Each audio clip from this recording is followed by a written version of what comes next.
Alright. What the hell is Metal Garden? I've been asked to play this game, and apparently, like, everyone else in my community has heard of this game besides me. All I know is it looks like this.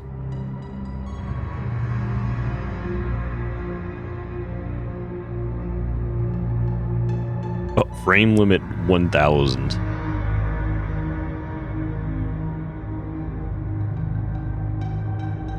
Another Half-Life 2-ass menu. There's a lot of inspirations for Half-Life 2 bullshit from these developers, I'm noticing.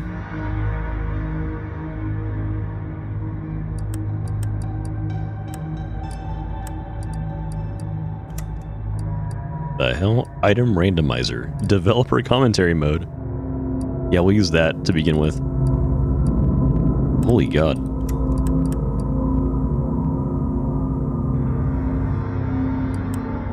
There we go. Kind of like locksmith, is they're either super professional or they're opening your locks and scoping out what they want to steal. Funny thing about that.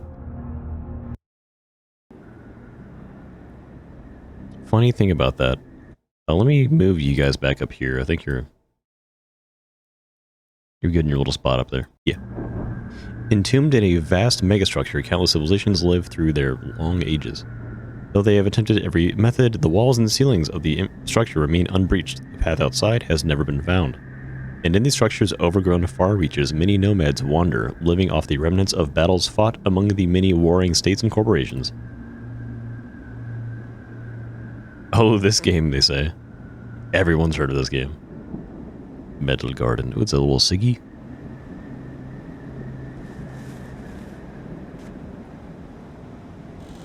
Wow. Wow, King of Nothing. I like that.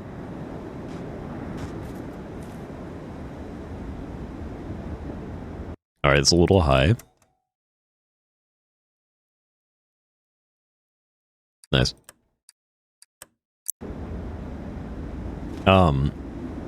There was one day at work where I noticed a guy just walking around the block with an entire roll of stickers that had the number for some like lockpicking service on it. And he was just going around to every store in the block, just putting that sticker on their door.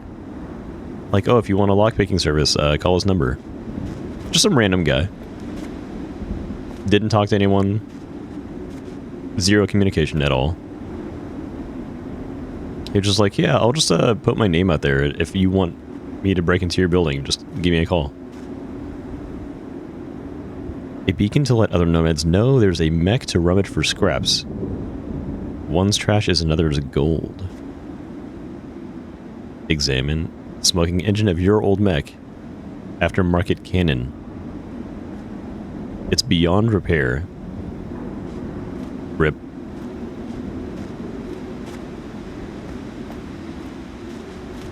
Is it like a leggy mech? Yeah, it looks like it tumbled over a little bit. Big chicken feet. Melee. Oh, I'm like, I got Roblox arms.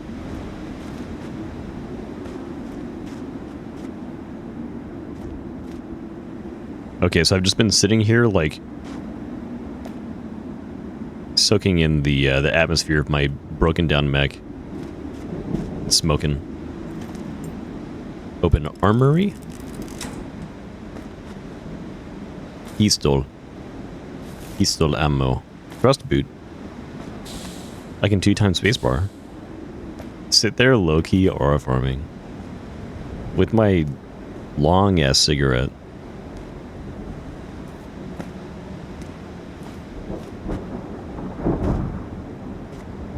Most fucked up part about that is if you just act like you're supposed to be there, you can get away with a lot of stuff.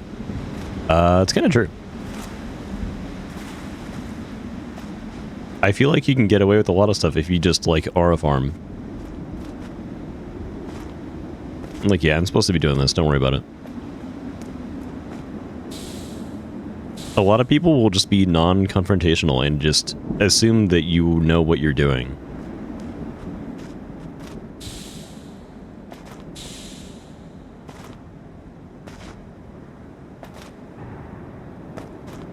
Okay, I've heard this game is Halo. So we'll see how true that is. If it's not Halo, I'm gonna kick and scream and shit myself. What the hell? Oh my god.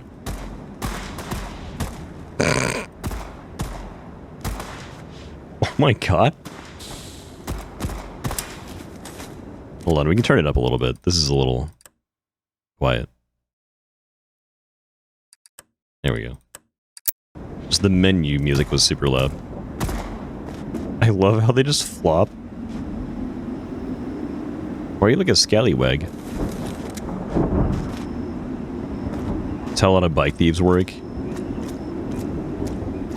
I feel like a lot of people can just get away with something if they wear a high-vis vest and just, like, start breaking into shit.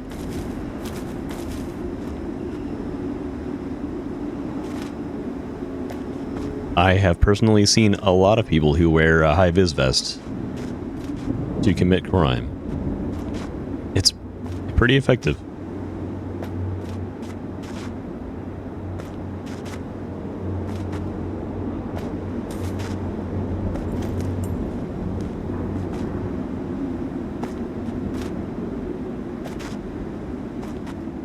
Oh, F to heal.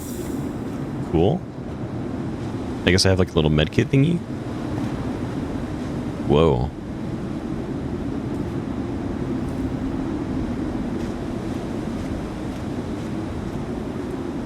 It's like the ring, but I'm underneath it.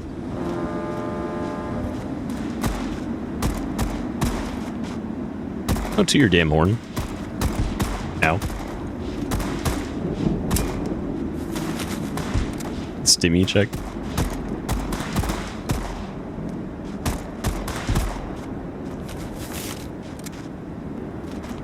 They're so silly to me.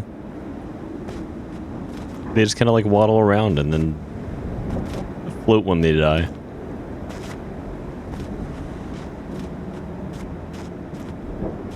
Okay, if you show up to a bank wearing like, what is it? Like the big black and white striped clothing. Oh shit, what's up? The Mac Raiders. If you show up to a bank wearing like black and white striped clothes and like a large sack with a $sign on it, I think they would kick you out. Like they would have to kick you out. I saw Hitherto. Max says you better love this game or you're kicked out of Maconda. Oh fuck. This game is epic right now. This game is fucking sick. Was that convincing?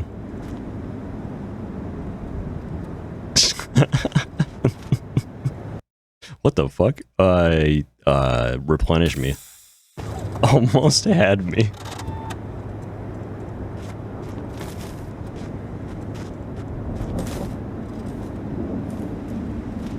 We're like literally just starting, so I have one impression so far, and that it is a video game. I like the vibe though. I'm here for the aesthetics. What are you? Oh, Puma King, Regal Man. The really dressed man before you. The royally dressed man. I can read. Even at a cursory glance, you can tell that his wounds are not treated. He will die. What humiliation defeated be a step from our goal. The really dressed man. What happened here? A betrayal and a bloody tragedy. What? Oh, okay. Cool bandage. We assembled with all haste. I stood at the helm of the great army of my kingdom, my beloved Rey Secordium, and knew the glory was ours. We would find those heavenly fields beyond. An army that's now been collapsed like so many packs of cards, and its great leader receiving ministrations from a wandering mongrel. Try to move less, your bandages will rip open. It's all the fault of these damned sellswords. See, we had spies inside the Central Cyrenian mining group, the local industrialists. Okay, great. That's how we knew that When one of their great dam projects hit on a hole in the world, it was our time to mobilize. No, it's like late as hell. Go ahead and EP, if you're EP. But foolishly did I march. The mercenaries, they broke our lines.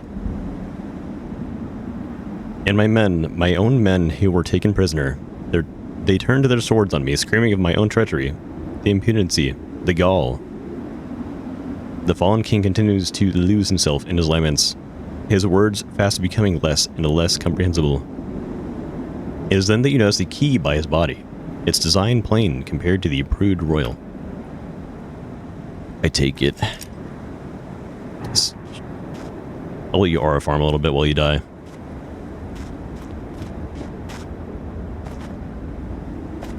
He's not dead yet. He's gonna.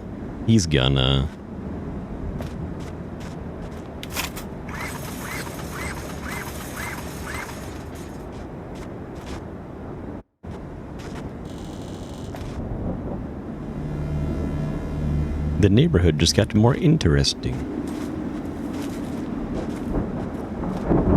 Is it all raider guys?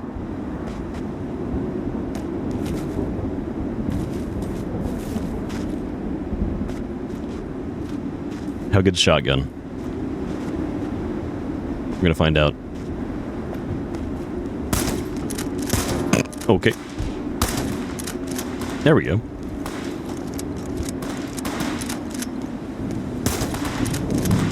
Really? Whoa. Chill out, dude.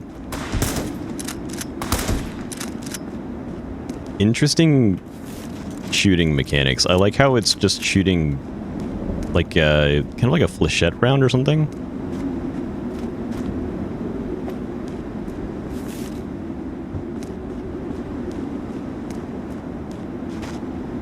Even the shoot gun shoot bullet.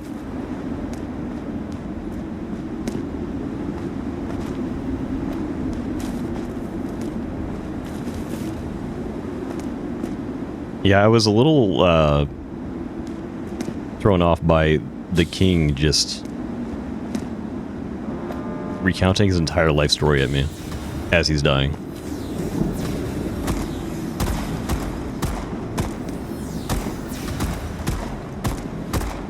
The plasma guns now?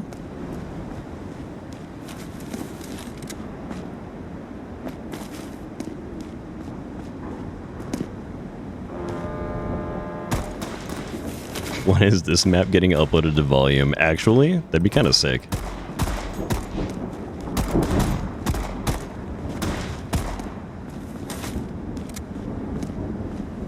I would play like an open world map like this.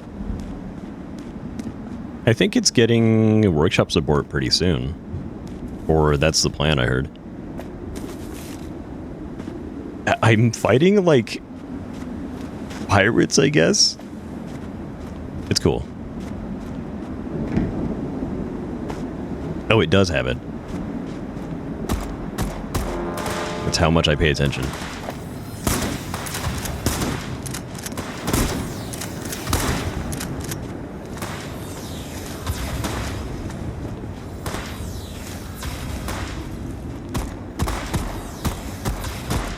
So, like, if you have the sauce and you can make maps,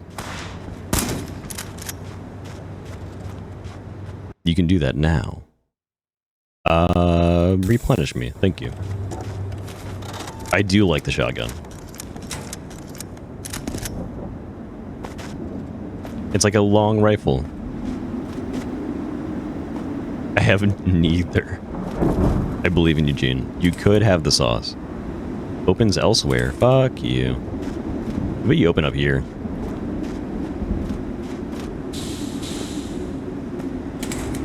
Opens on the other side. Cool. A collection of old magazines and newspapers, likely used to pass time by the mercenaries, and stashed away here to hide from the superiors. All of the papers are many cycles old. The newest issue, you can find Frontlines, a retrospective on the anniversary of CSMG gaining majority control in the running of the Strata. Oh my god. The article tells how many people of the Strata, as well as most of the CSMG's workforce and leadership, suffer from extremely high UV light-sensitive bodies. Interesting. The same ceiling lights that warm the flesh of other species torch the bodies of those born here. CSMG gained control of the strata on popular support after they promised to dim the strata's ceiling lights as their most important policy. As a result, this layer is unique in that it holds permanent mid-tone conditions. What the hell?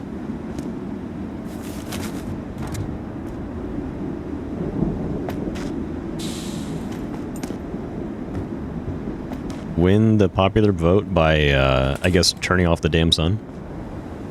Touching grass would be a death sentence.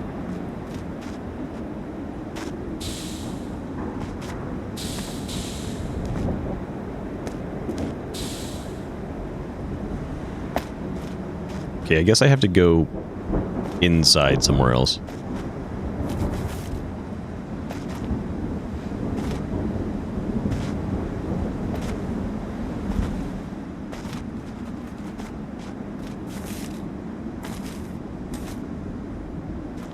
There's crazy secrets. Okay. I'll try to go off the beaten path a little bit. Don't shoot me.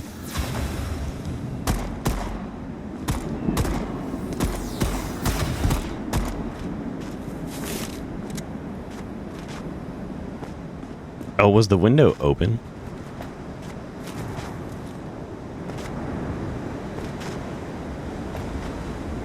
If it's not, you owe me $1 million.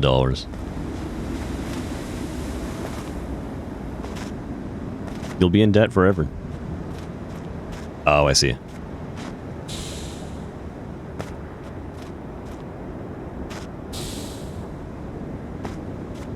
Technically, it's bars. That's not open.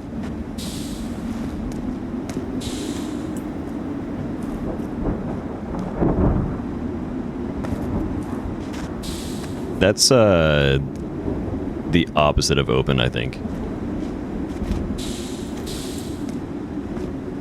Turn around. What, this one? I did skip this thing.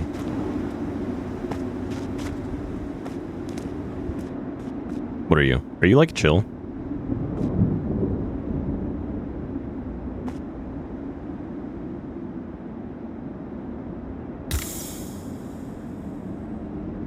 Okay.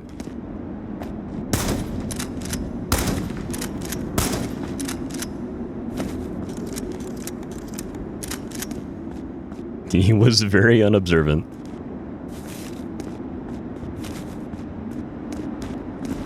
I thought he'd be cool. I guess, like, yeah, that's a mine. I guess the king's men or whatever were, like, doing a mutiny.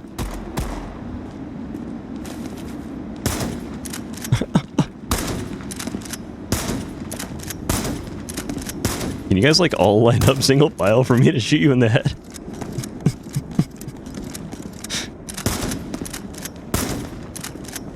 Thank you.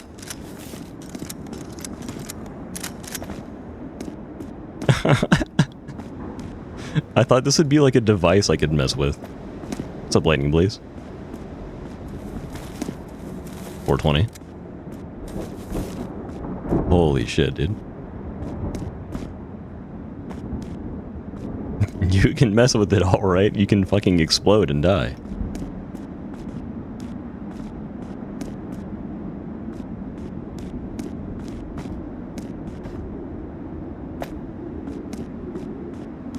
Is there like a little, Oh, I forgot I can double jump. Right.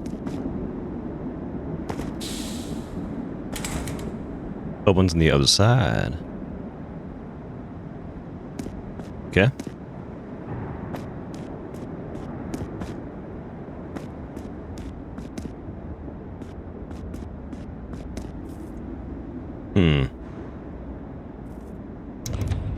Oh, I see. What do you do? You just opened the thing for me, okay. Shotgun again.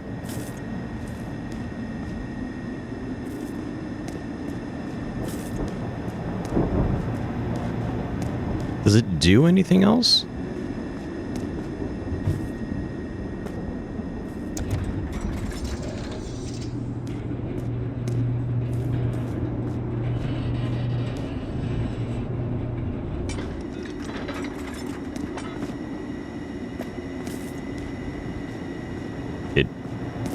does that, I guess. Okay.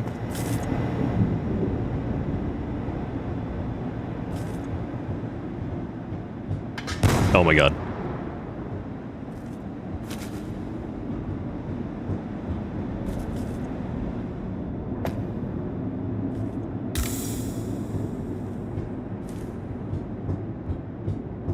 Game hate me.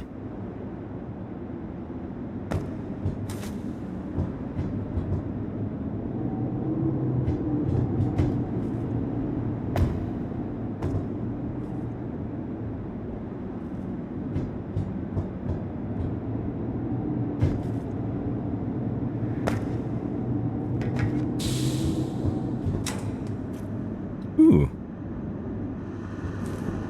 A cool little room for me. More shotgun. More medpack.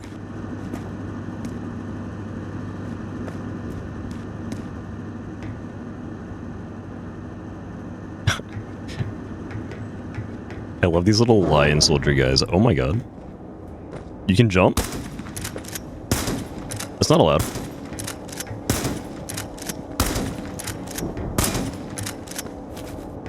Hold on, hold on. Hold on. Don't do anything. Thank you.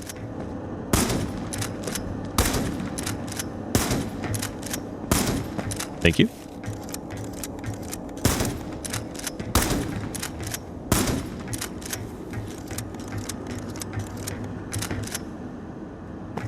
I feel like it's a little unfair that I have a shotgun and they don't have any sort of ranged weapon. I'm playing on normal, yeah. Should I be playing on, like, hardcore?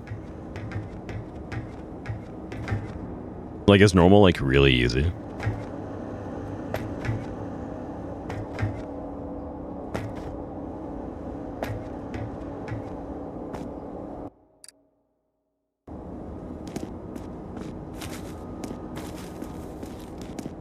Is this one of those games where, like, they get more abilities if you have, higher difficulty or something?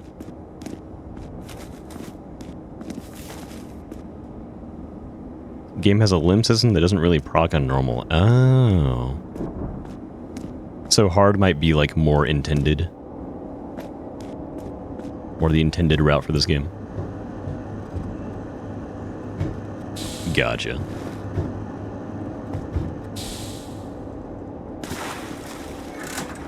When I'm done with this level, we might change that. You probably did tell me to play on hard. You probably did. What the shit?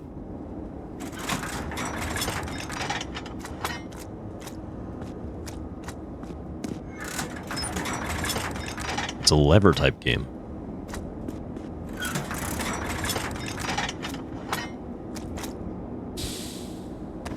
Oh, there we go. You don't have to listen to Mac till he beats your bathroom time. Oh my god.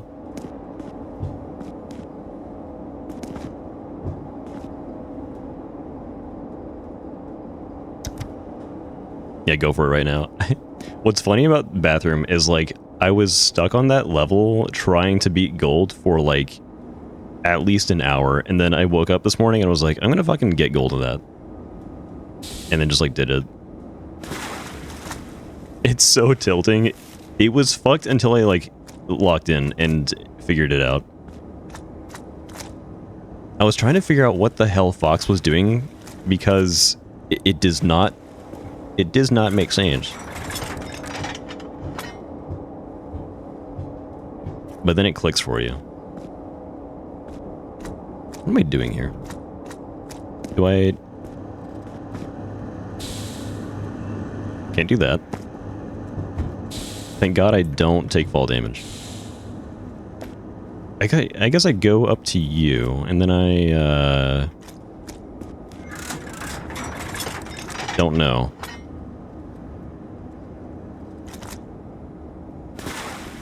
Or do you take fall damage? Maybe.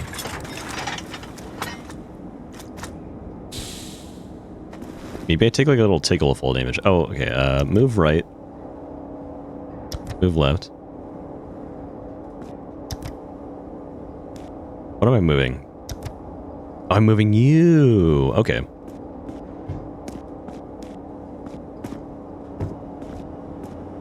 I understand now.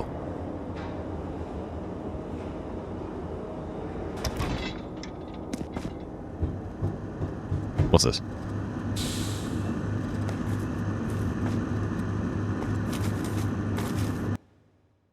Gimme. Okay, yeah, so there's limb system, and so far I have taken, like, no limb damage. Just, torso.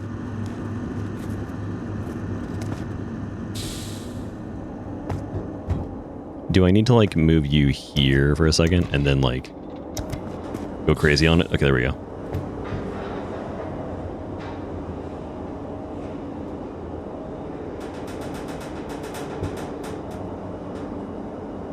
It's kind of freaking me out that there's, like, no music. It's a vibe, though. What's up, Lurk? I'm in my brutalist phase right now, kind of incidentally. What the? Like a rotted metal tree.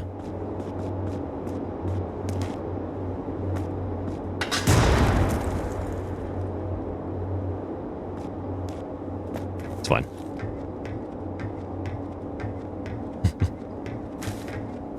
I mean, they're pipes, but my brain imagines a tree. Because of their shape. Oh, that's a lot of you. Oh, that's a lot of you.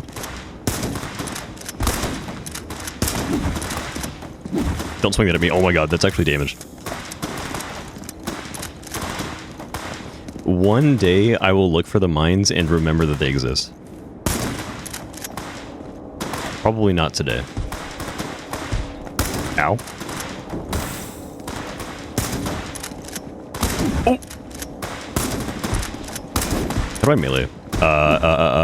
That. Leg injury. Having sustained an injury to your leg, your ability to sprint has been impeded. Ow. Ow.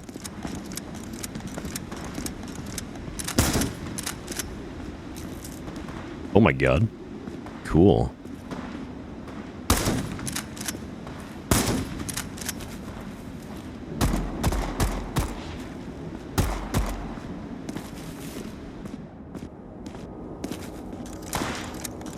Where are you?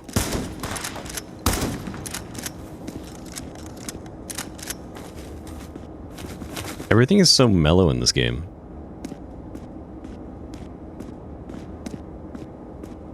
Oh god. I need to fix that.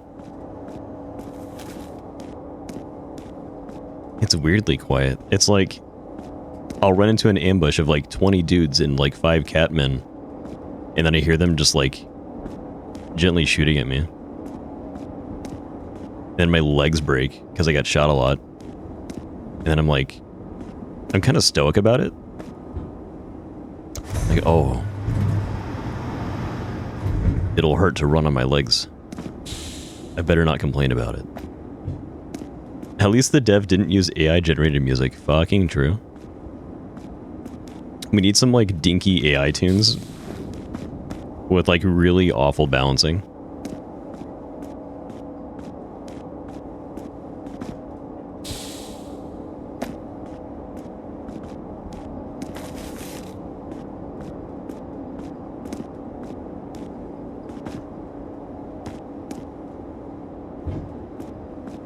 I do kind of just like this strange, like, melancholic vibe so far.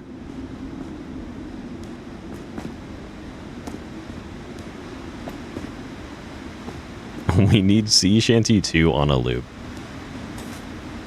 That's the kind of shit I would shoot some hooligans to. Some scallywags.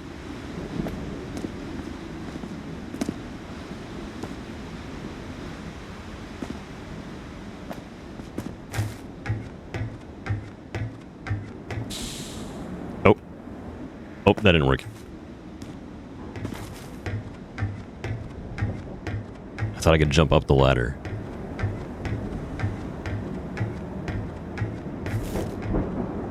Oh, there we go. We're here now. I've come so far. Is there like a little med station back here?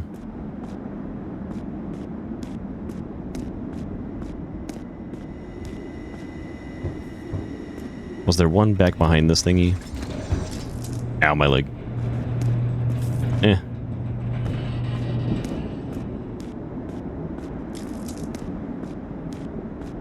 I keep just like breaking that shit. Ooh, what are you? Snipper rifle.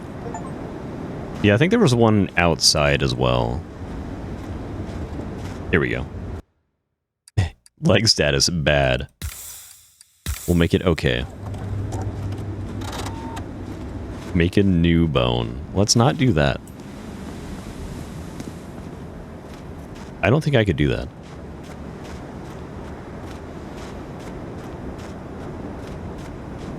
Okay. I'm glad I went back, because that was like a whole dungeon that I just would have left. Oh, if you could 3D print bones? Hey, buddy.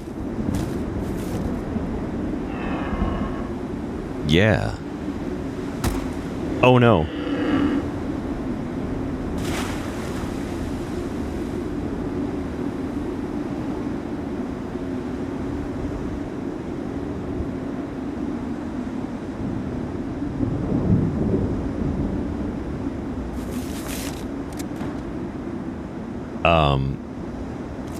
I didn't think he would take damage. That's my bad.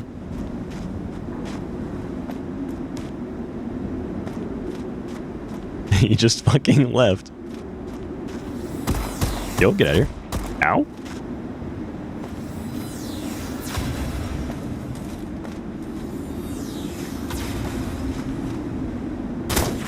You and your tricorn hat.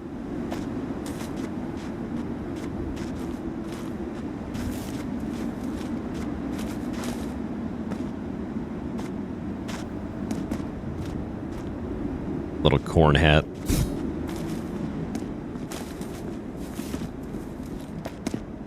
Oh, oh. No path out that way. Ooh, sniper ammo. I like it. No. Stop that. Am I still on level 2? Oh my god.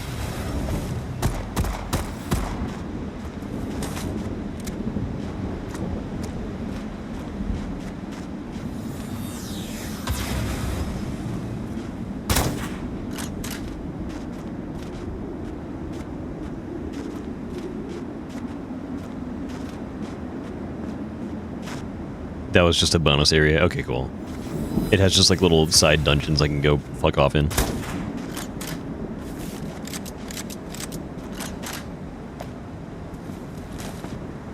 I like that the world has this like washed out Halo ring kind of environment.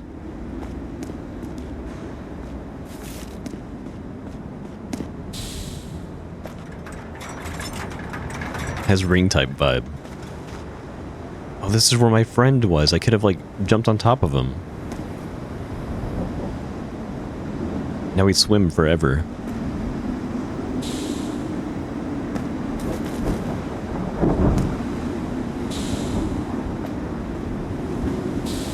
With Fallout brown and some color. We got green and we have gray. And a little blue. But maybe it's also gray. What is this? Cool engine that don't work.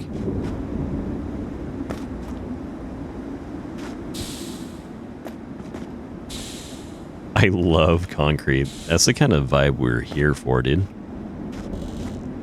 Terminology of scale.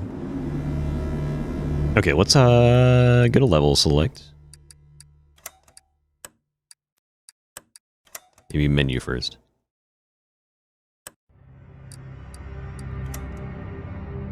Oh, I see, I see. I can't change difficulty unless I, like, make a new game.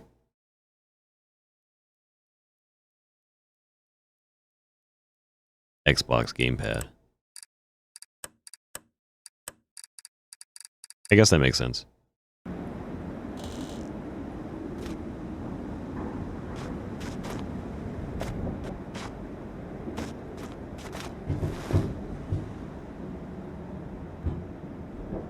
What if we do hard and then just like speed run over here?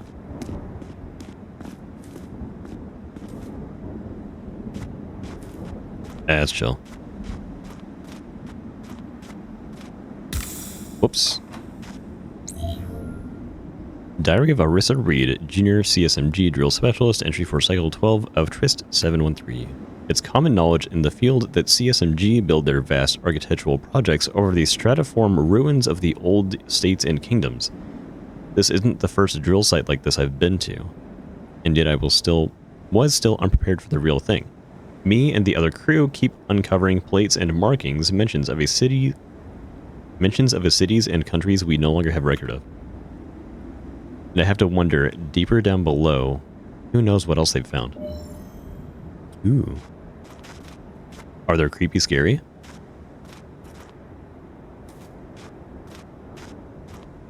Is this a horror type game? Oh, I think I like... look that up a little bit. There we go. We're gonna find Detroit. Send him to Detroit. It'd be the final level.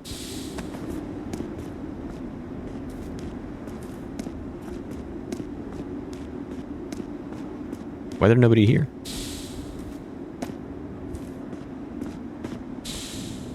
Yo, Midwesterners in chat. Make some fucking noise. Tabor. Serenia. Ronamic.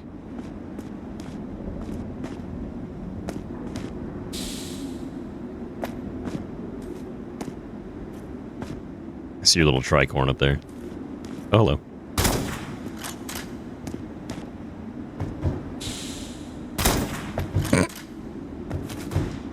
Got his ass. Oh my god.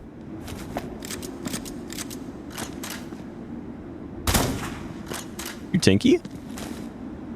No. Not allowed.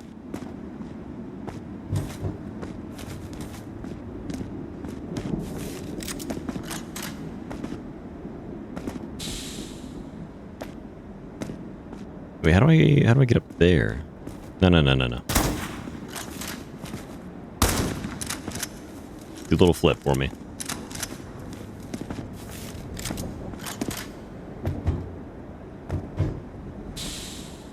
Make sure you look all over on the bottom level for no reason. Okay. Because you told me to.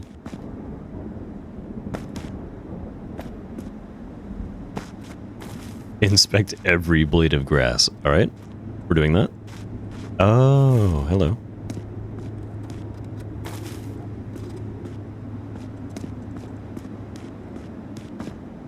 We're scanning over every detail.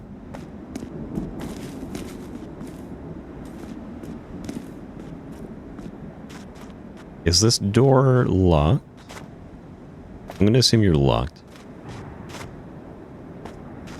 You're... opens on the other side. Okay. Cool.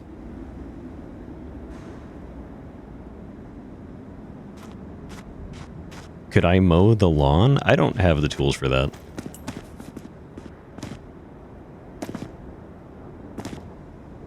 I'm not equipped for that kind of job, buddy.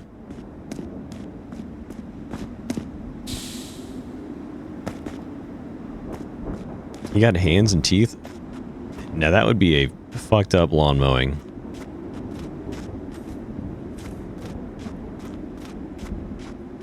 Also, I'm not a cow. I'm not grazing.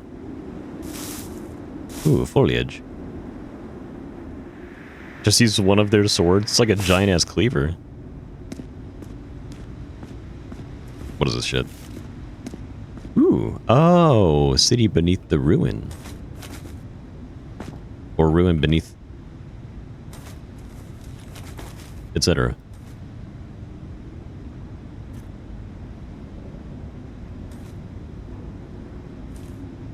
Look, the cows and the goats are better than me at grazing. That's what they're for. Yeah, ruins beneath the ruins.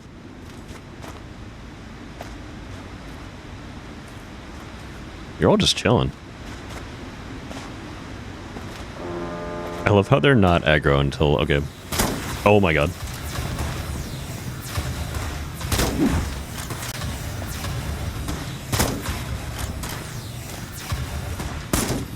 They just shot this guy?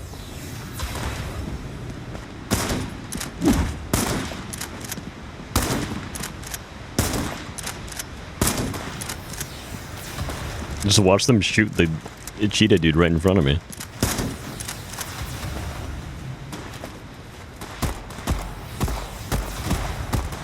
You don't.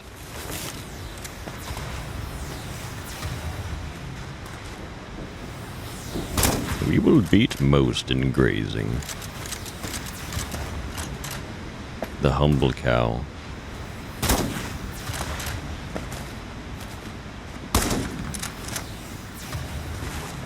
How's it going, Calbrant?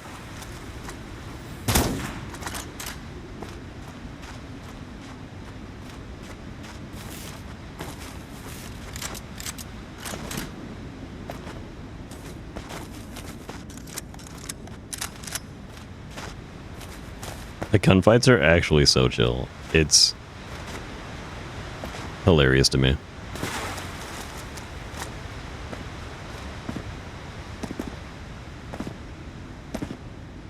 I think I was like afraid to choose hard. I shouldn't have been afraid. Got a snack care package? Holy shit. I feel like I need one of those. I need to like re-up on the cheese sticks. What is this? Push. Here we go up.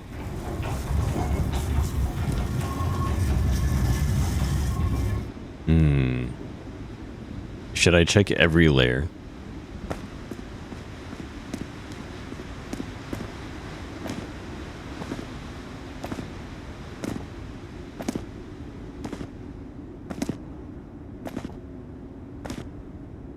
Okay, maybe not. Maybe we don't do that.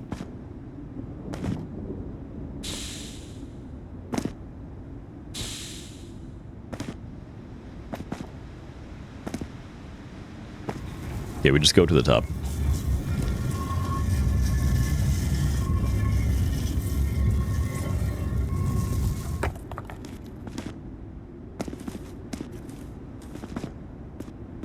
Oh, is there like another way down? Okay. Oh, no, wait. It's a way back up.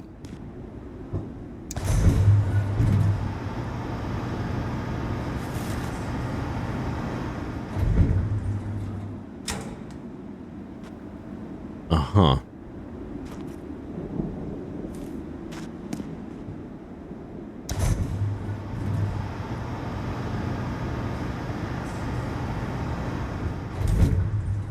I assume maybe I keep going down?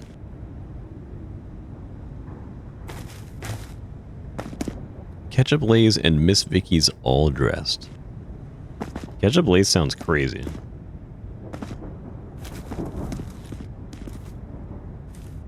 Like, I assumed that was like a one-off thing they did. But if they're good, they're good.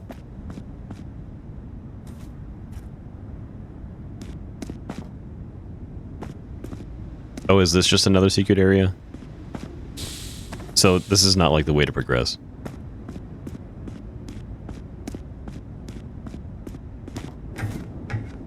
Oh, it was a Canada thing.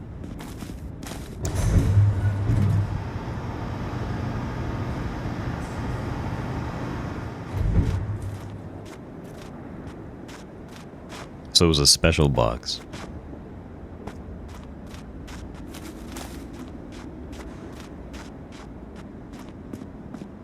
Alright. Then we go back up. Can I climb? No. Damn it.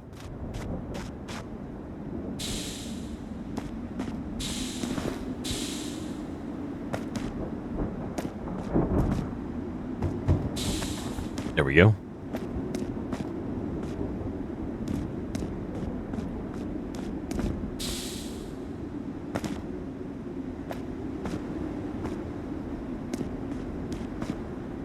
Gotta jump on the little car over here.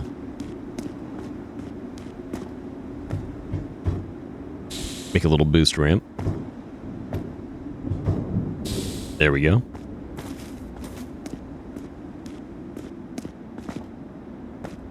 What are beaver tails? Are these more Canadian things?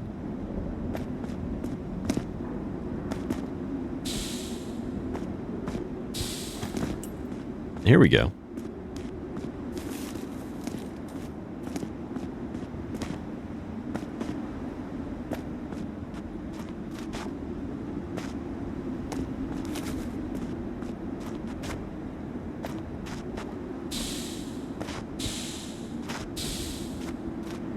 I can see why this game has like a exploration mode.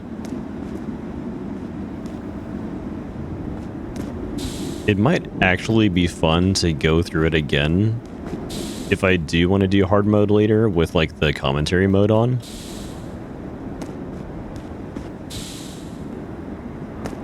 Kind of squeeze the dev's brain a little bit and see what's going on here.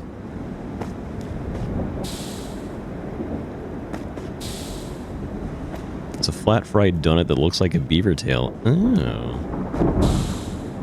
It's cute.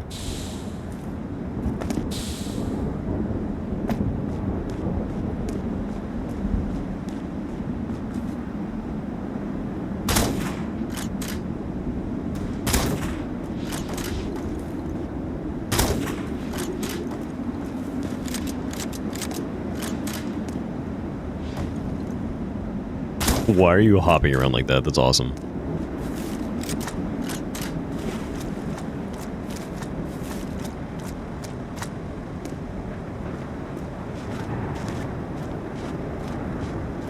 We need like... Ooh, oh. Cow?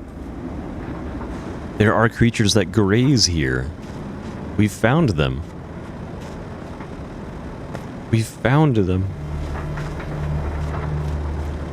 I don't have to mow anymore. I'm saved. Stop. Why are you blowing your horn and shit, dude?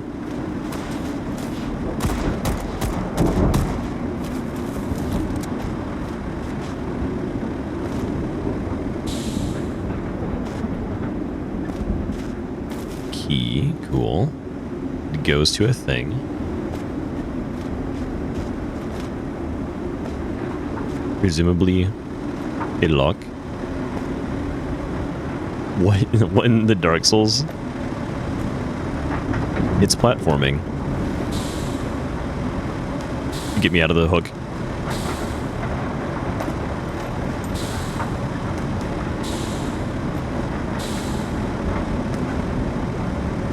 There we go.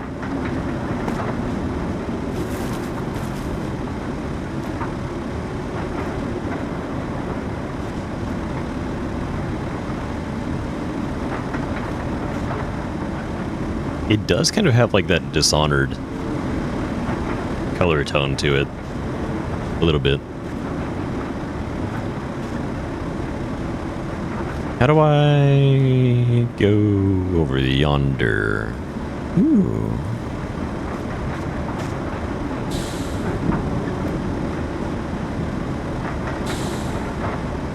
I like a little hole-in-the-wall cave. Listen in. What's going on?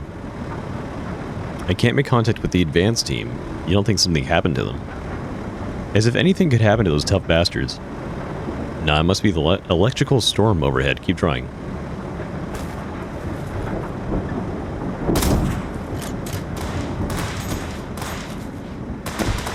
Oh my god. There's a lot of yous.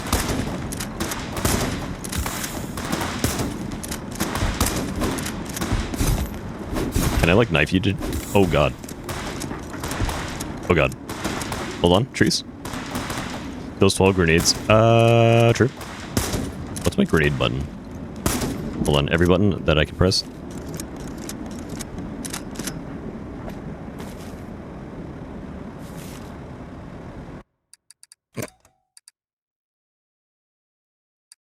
What,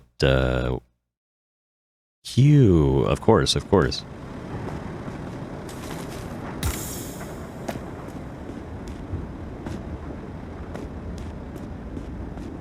Why didn't I think of that?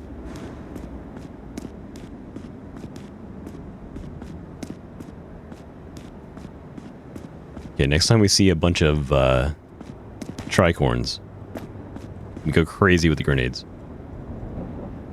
Notice from management, as part of our ongoing initiative to improve employee health, we have decided to limit the amount of smoke breaks made available per worker.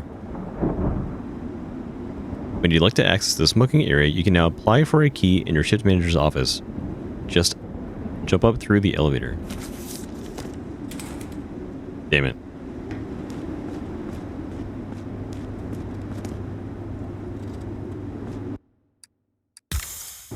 I need smokos. Oh my, oh, hello. I think I missed something back here.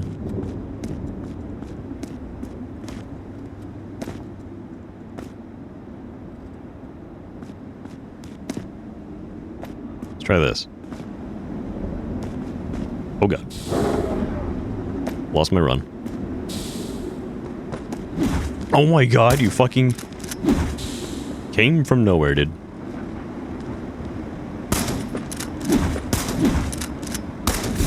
Oh, that does nothing to you. Oh my god.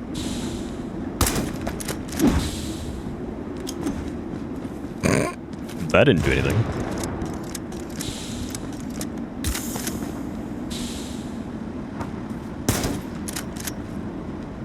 It scared me. Okay. I like this.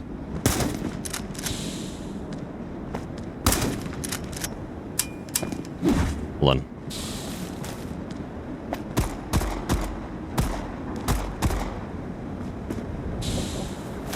The melee dudes actually got me for a second there.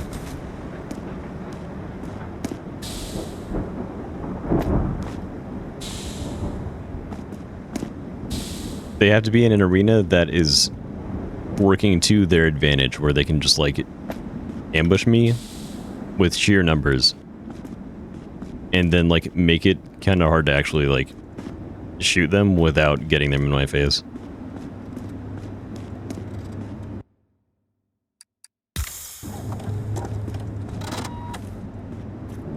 It's got a little bit of sauce to it.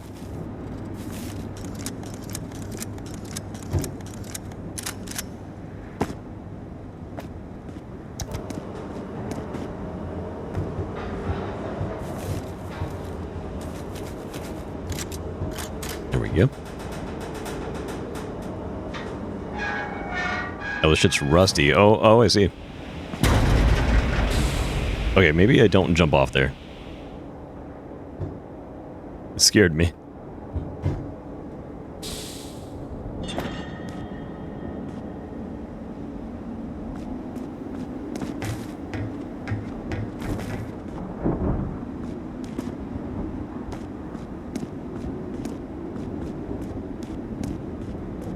This is like back at the beginning, I guess. Lever?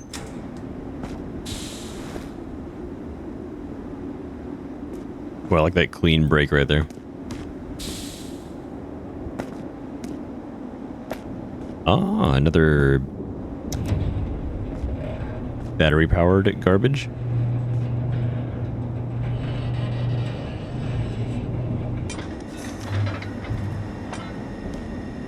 Understood. It makes a bridge. I can go from that way. I don't know if I can go from that way.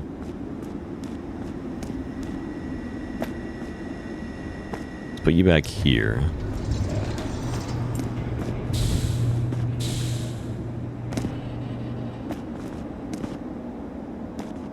come?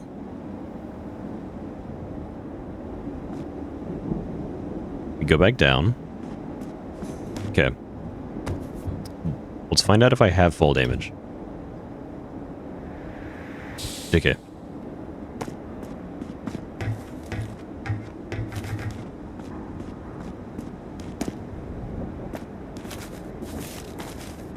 Give me the stimmy.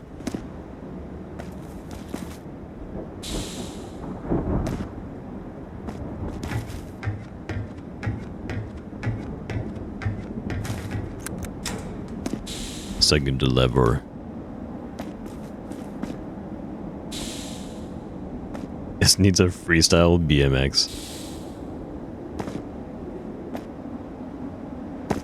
Honestly, BMX a little bit underrated.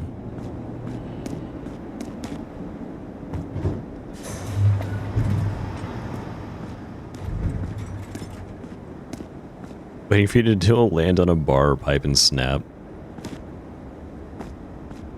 The game will just end with me, like, breaking my legs on some shit.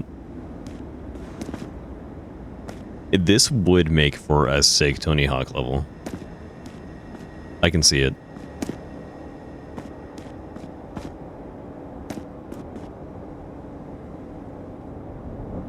Okay, now how do we get up there? I'm the biggest cam larper. What's up, Gwen?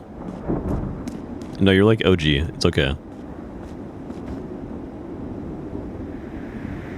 You can claim to watch cam streams.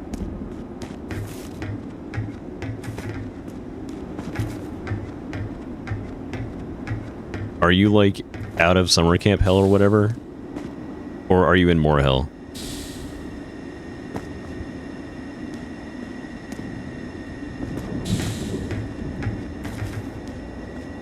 And it's probably just that, like, Gwen hasn't been here in a little while. It's chill, though. Always in here in spirit. I need to, like, get back up there somehow.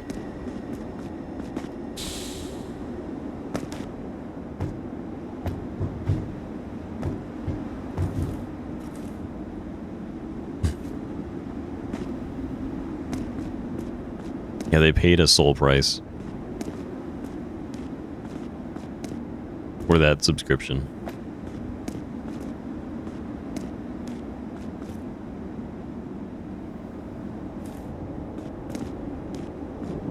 I thought it was for live action. LARP has, like, taken on a whole new meaning because the internet has a way of repurposing terms and phrases.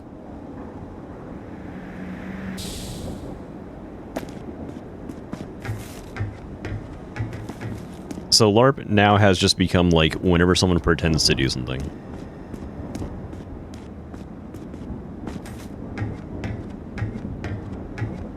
Pretty much.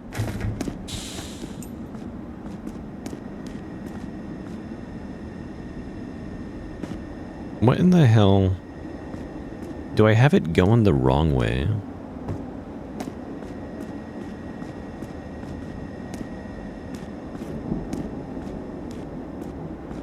Am I blinding it?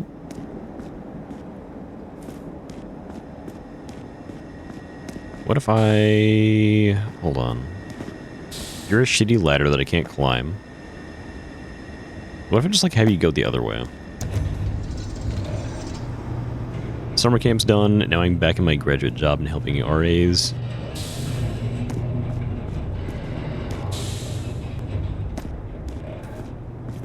Well, at least you're busy doing something.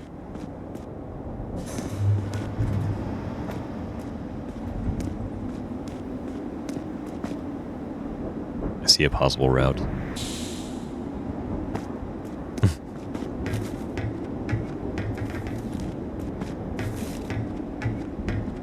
Yeah, like, I am the same way where if I'm not doing something, then I'm kind of just going crazy. Like, sitting in the minutia of my own bullshit. That doesn't do anything anymore.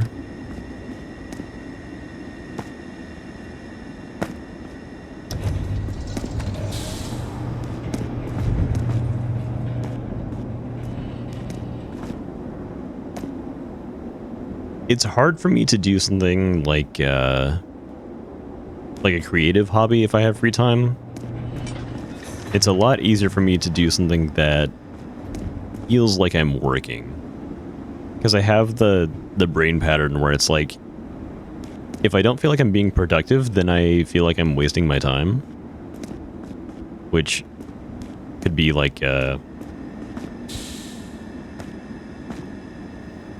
don't know. That could mean something if I looked into it. I have that feeling 24/7. Many such cases. I feel like it's kind of a byproduct of like schooling system, and then like, yeah, like the constant pressure of society, where like if you're not working, then you're kind of seen as like lesser than by other people.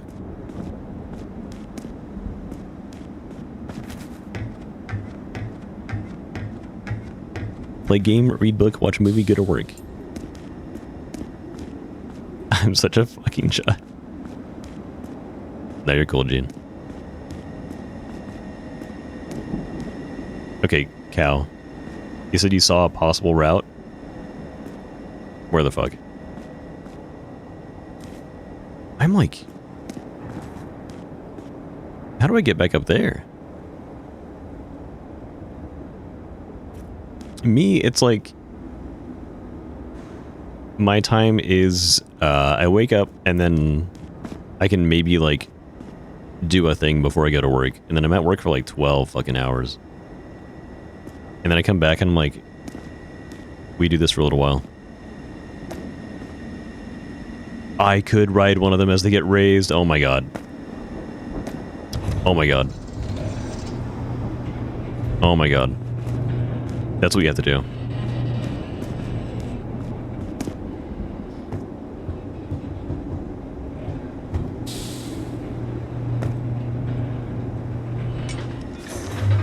My brain doesn't, like, understand game physics sometimes.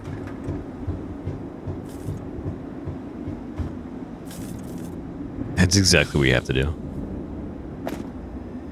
I put the bridge up, and then what happens? The bridge is up, and I can't go up with it.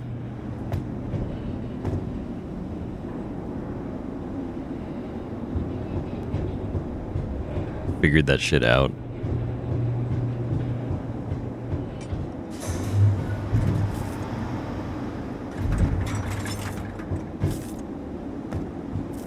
I don't know if I need to, like, alternate. Oh, shit. I might have to go on that side.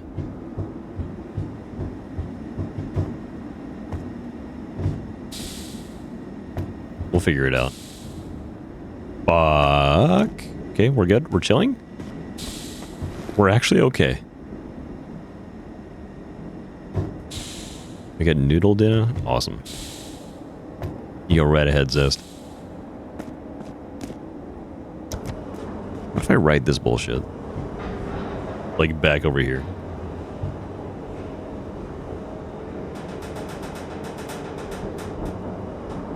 What is this game? This is Metal Garden? It's like a... Well...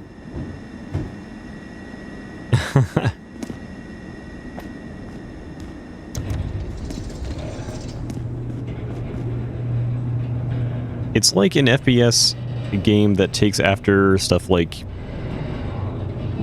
early console FPS games like Halo. But it is very brutalist inspired, or I guess very brutalist aesthetic. It's very atmospheric.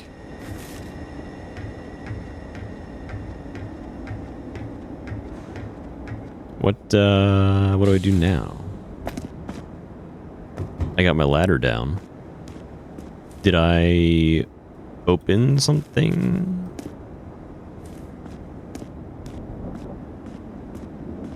I moved you.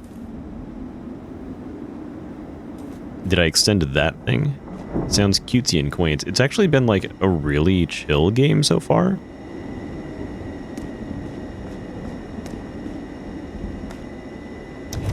I don't think there's any music at all, so it's just like very quiet ambience.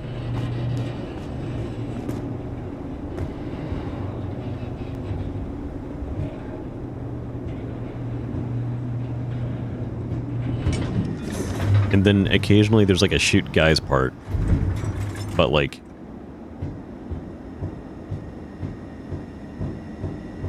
it almost feels like the shoot guys part is not like the main draw.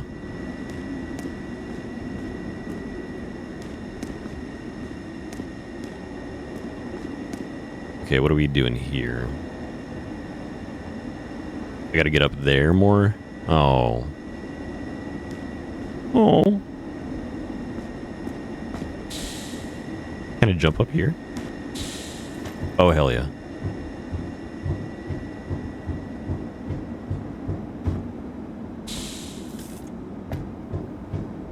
Alright, and there's a thing over here. This is busted. Can you move at all? You do not. Ooh. Let's climb.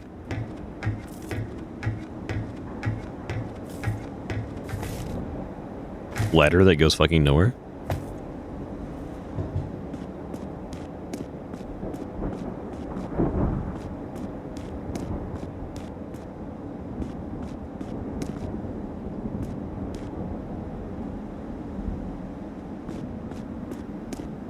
This part does give me like a Half-Life vibe. Like we're just doing exploration and puzzle. What do you move? Oh.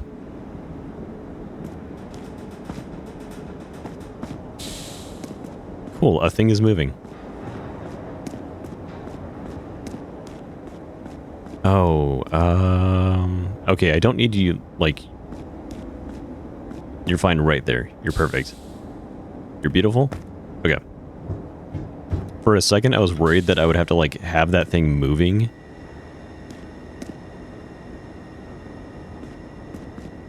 There we go.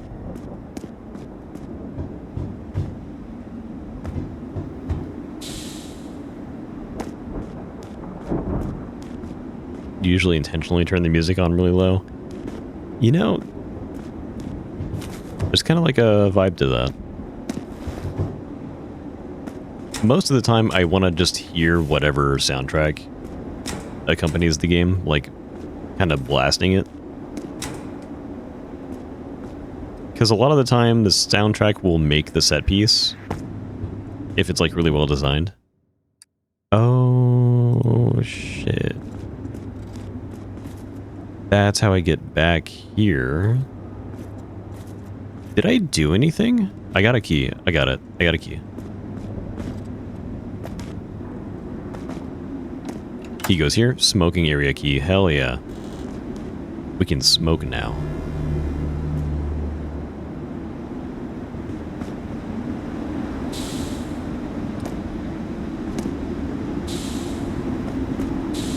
True, if you're like ADHD maxing. Okay, I saw the bouncing Betty that time. Just turn down all the music and then like play an NL VOD in the background. What's up, Tricorn?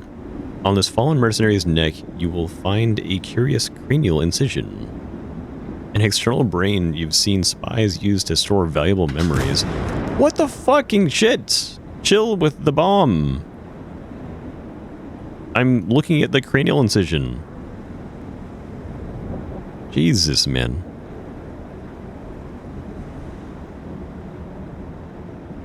It might be possible to use a neural interface to connect and briefly browse what this one thought important enough to hide. Sure, let me jack my shit into his brain. Processing. After a short query, you find most of the external brain scrambled, falling fast after the mercenary's own decaying neurons, but at least a few of the memories seem as of yet unaffected. Hell yeah, jacking my shit.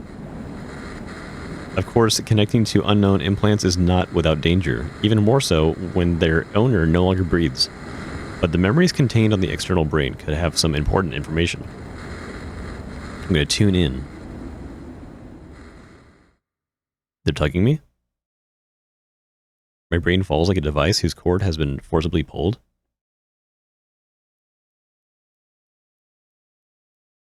This is kind of cool.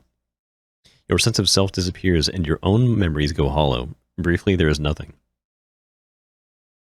I died. You are a guardsman, one of many, standing poised in a dark corner of a large concrete hall. The industrial lamps of the room cast their hard shadows on the group in its middle. The corporate leaders of Central Serenian Mining Group. You remember they've been arguing for hours. Vec Kajin, Minister of Operations. You are mad. Blow it up? The greatest discovery of our age? Aaron Lear, Minister of Infrastructure. Consider it. If people start leaving the inner structure, so much of what we have created here will cease in its relevance. Our assets' value will plummet, and our concern will struggle for mere survival. Won't somebody please think of the shareholders?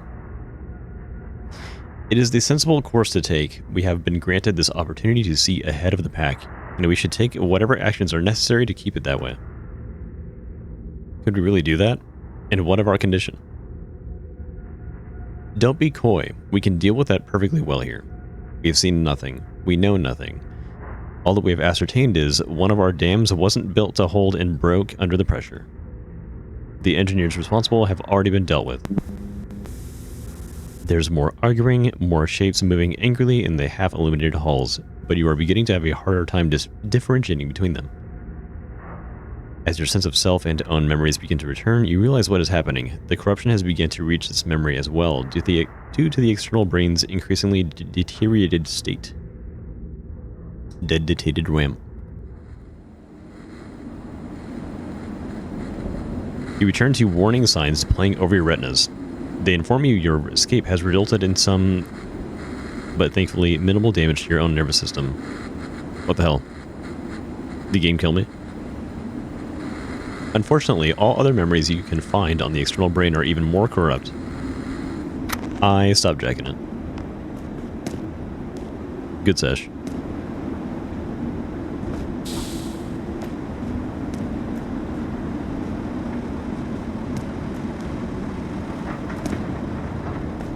I wouldn't download someone else's memories for data centers. That would just be evil. But like for my own purposes, why not? Cool guy.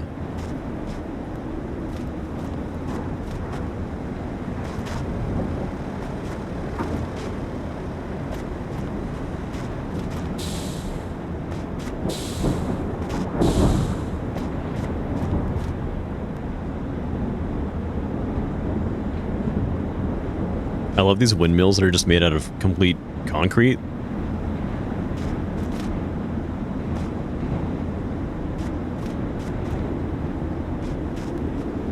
Like, they barely look functional. Hello, guys.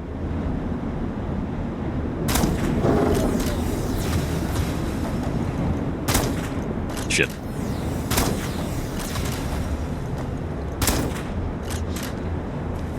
Oh, they're coming for me.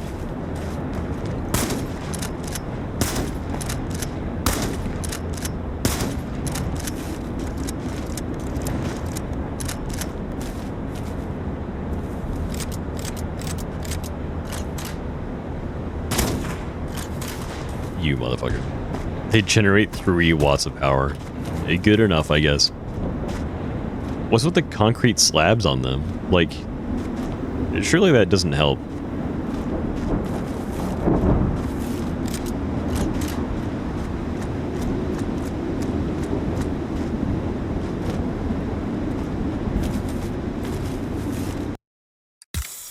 Give me charges.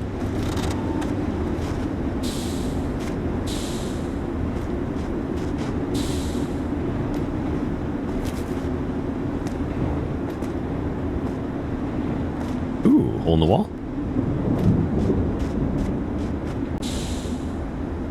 Are you a secret dungeon?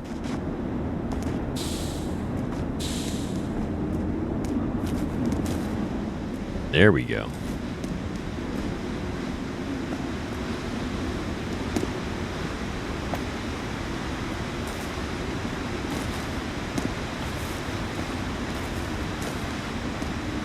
I like these weapons. I like the shotgun a lot. I want like an SMG or something though. Give me some kind of machine gun.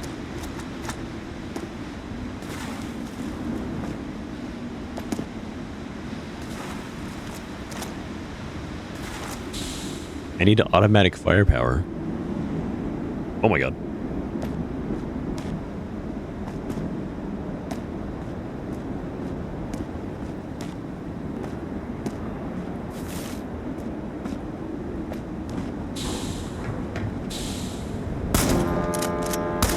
So resilient. Oh my god.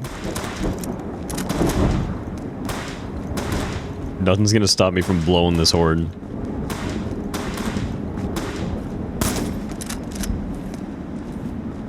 Oh. Ow.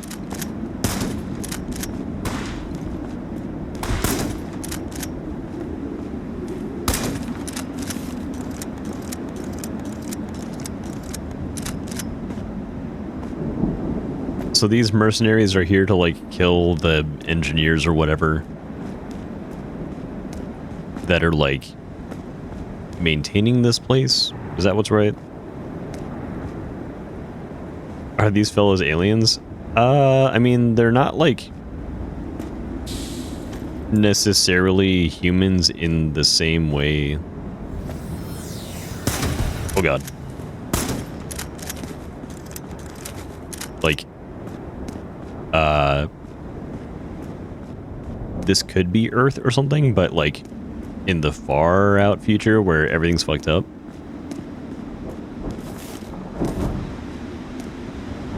Oh, and there are, like, cheetah dudes.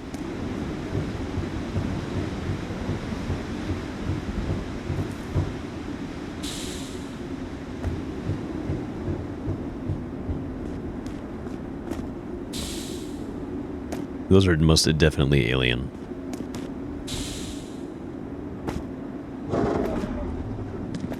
What's up, guy? Ow!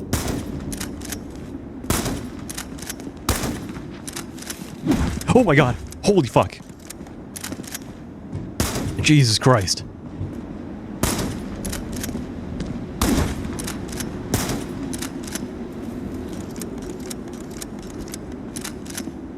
Ow. My body.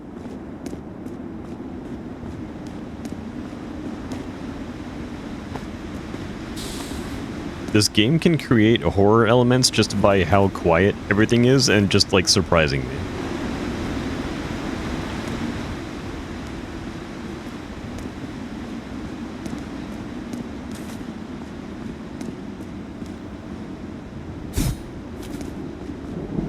You'll have guys spawn behind you now, and they'll fucking kill you. Contract ledger written on a traditional rolled paper. It details a pact made between a disaffected splinter faction of Rhea Secretorium and military officers of Central Serenian Mining Group. Rhea Secretorium is to give military support and act as a helping hand in mining states' plan to bomb the area and hide its truth. Interesting.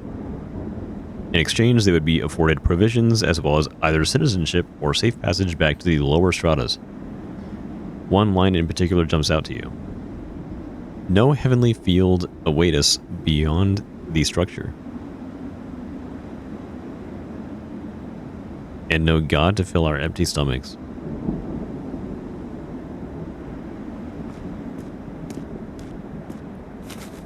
What'd that mean?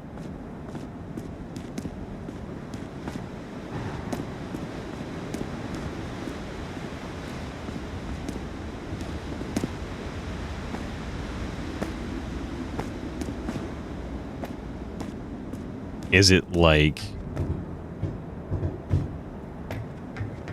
they won't be waiting for someone to save them?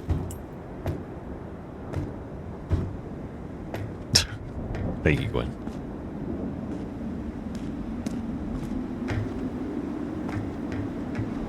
Is there like a thing here? Or is it just like... It's nothing.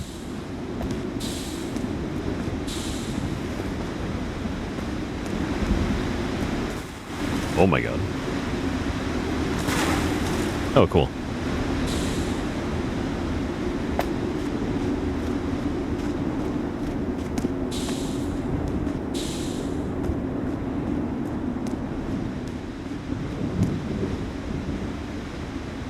I'm guessing that passage was like, they're not waiting for some heavenly figure, like, it's some kind of ideology to save them. They're like, only doing what they can see is like their own best interest, or something like that.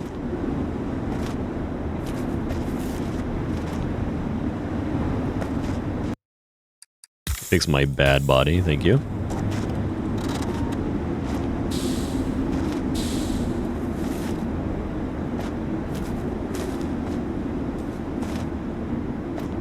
More bouncing booty. Look out for those.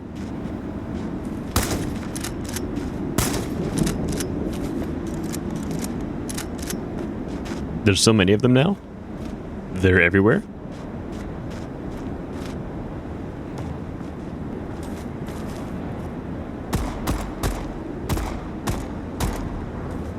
Can I like shoot them? Oh, I can shoot them. Okay, cool.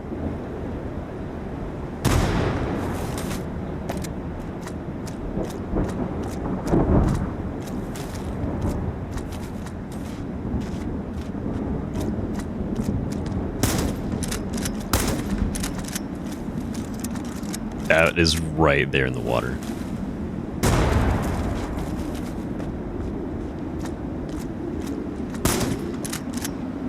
Trying to sneak up on me.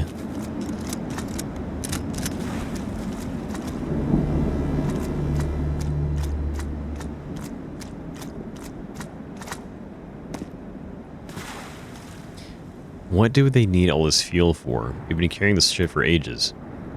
I hear the guys here just got some fresh hardware to patrol the border with. Must be burning through fuel like crazy. One spit.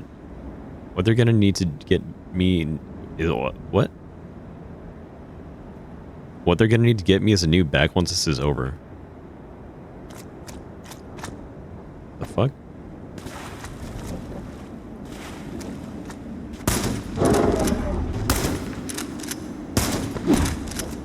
When I'm listening in on your conversation, don't speak in a way that rattles my brain.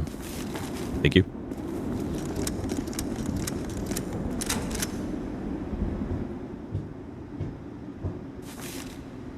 Oh my god. I thought the sound of me walking was like somebody knocking on my door.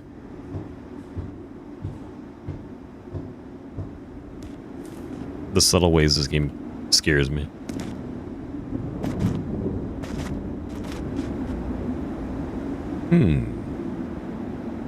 Okay, maybe don't go that way yet. I just bought Entropy and the Lantern of the Laughless Saint. That's like the Morrowind, like, indie game that came out, right? That, like, really janky looking kind of RPG. I have some interest in that one. It looks cool. I haven't watched, like, anyone really play it, though. It might be one that I kind of go in blind and, like, yeah, just try it out.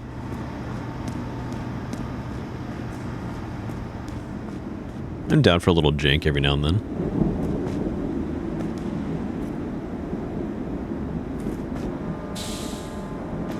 The heck? Oh, there are people there. Okay.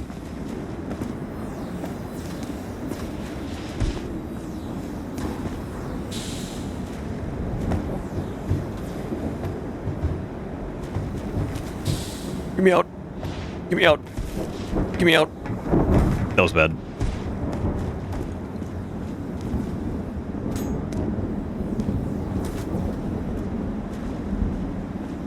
Now we're chilling.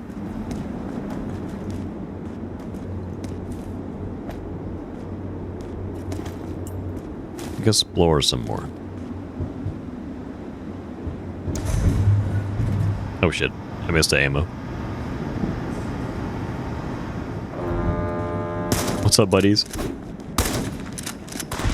Ow.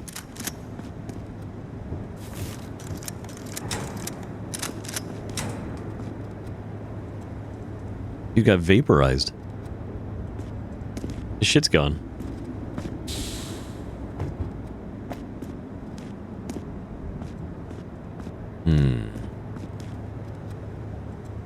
I have to find a way into the healing room.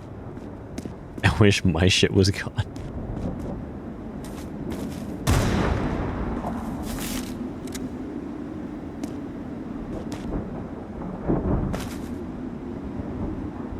Oh, this guy got bettied.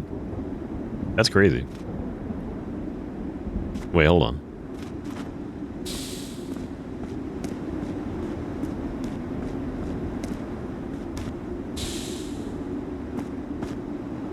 Just do like a little, like, teleport it out of you.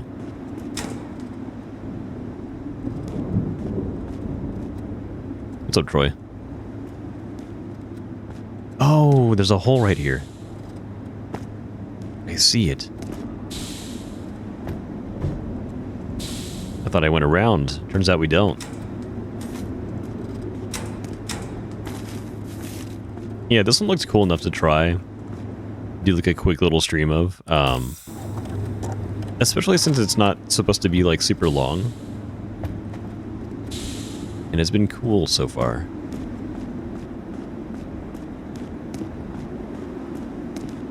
I'm totally down for just like a little FPS platforming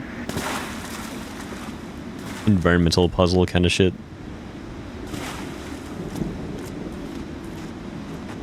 It has an oddly chill vibe. And that's actually kind of what I needed today. Something that doesn't require a whole lot of thought. I was getting confused with another game this whole time. What other game? How is life?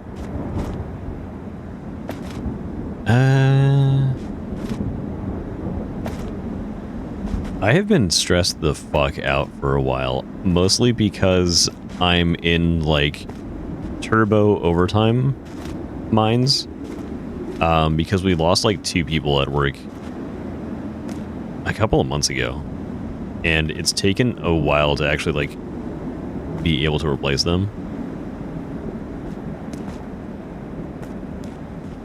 So, like, that's kind of just how it's been going for a while. Been confusing it with Manifold Garden? I don't know what that is. We'll check that out. Ow! Don't wait for me to shoot me, dude. You should just, like, chill out and not shoot me. You too.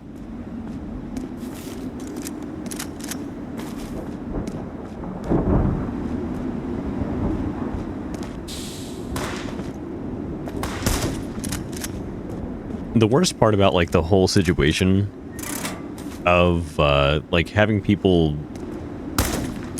like, being short people is that our company kind of, like, restructured the way that they do hiring. So they became a lot more strict, and essentially having to hire someone took, like, 3 or 4 extra layers of, like, management that we have to go through before we can hire one person. And, like, keep in mind what we're looking for is, like, entry-level position for retail. But there were so many requirements that it just made it almost impossible to find someone who would just, like, fit the criteria they wanted.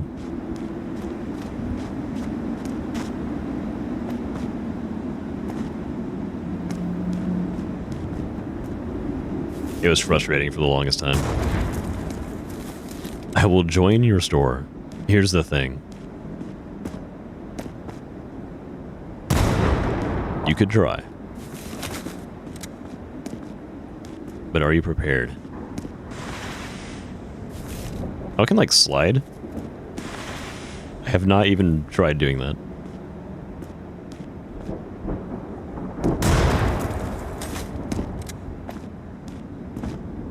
So here's what we don't want. You motherfucker.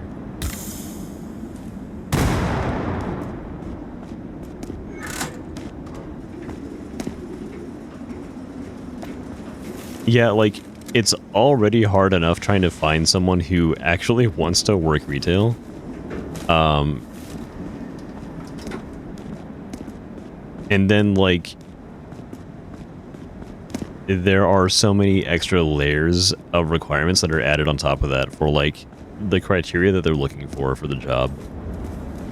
It got ridiculous.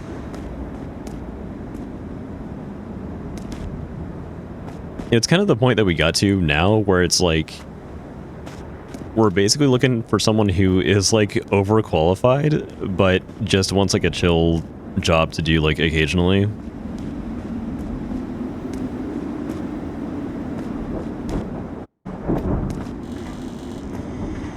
That which escaped the notice of map makers.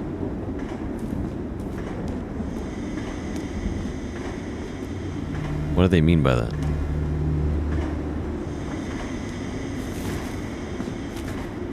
The mapmen? They have escaped?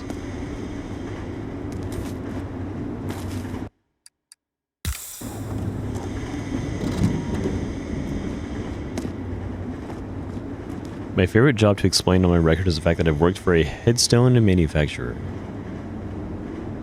I used to paint headstones, that's good.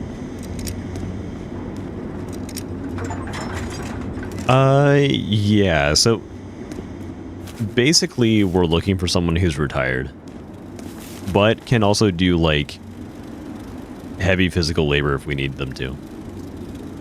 The crackle of electricity dances before your eyes. This control panel has been irreparably... Yeah. On examining the exposed circuitry of the panel more closely, you notice somebody tried to link the lever's execution wire to the siren warning system. A sloppy piece of work here, but not unachievable. We want someone younger than 20 with 50 years of experience. Exactly. That's just all we need.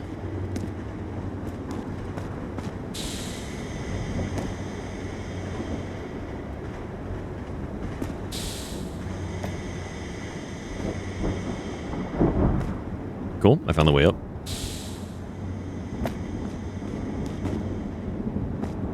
Basically what it is like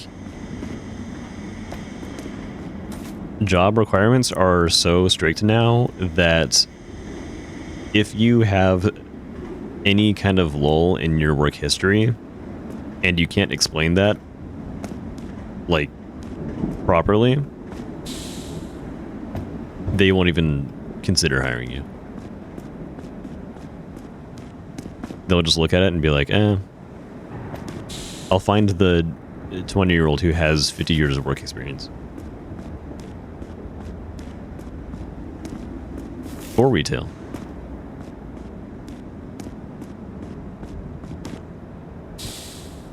For retail.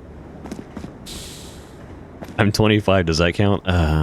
We'll knock down the required experience for like, maybe down to like 40 years. I'm right in between. My ass isn't getting hired. Here's the thing.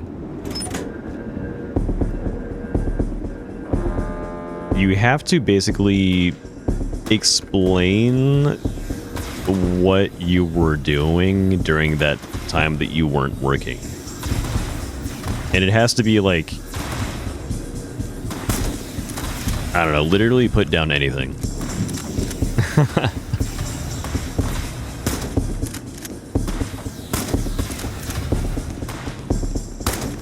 They're so strict about, like, making sure that you are, like, a real go-getter.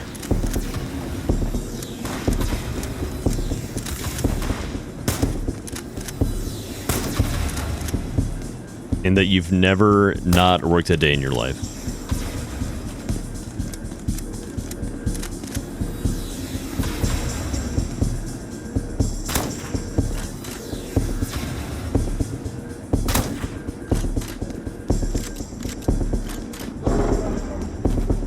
Here's what you can't say in your resume.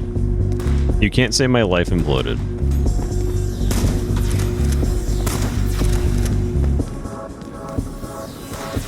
But that did happen to, like, so many people. Oh god. Oh god. Oh god. The cheetahs are chunking me. Here, have a grenade. Ow! I didn't realize it was sticky. I did not realize that.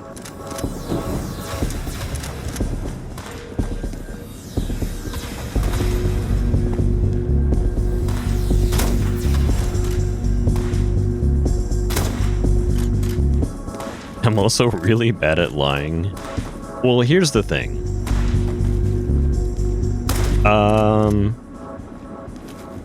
Find a way to embellish and lie without lying.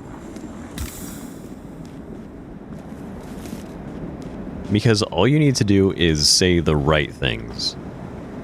What are they going to do? Fact check?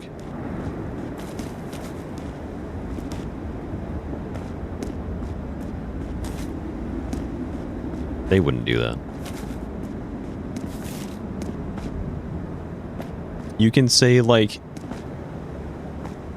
you were running your own business doing commissioned artwork.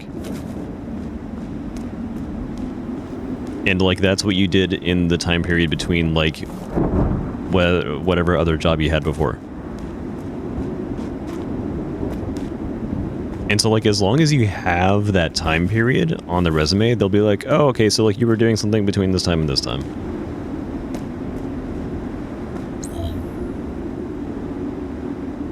They're not going to ask you to show them some. They don't care that much.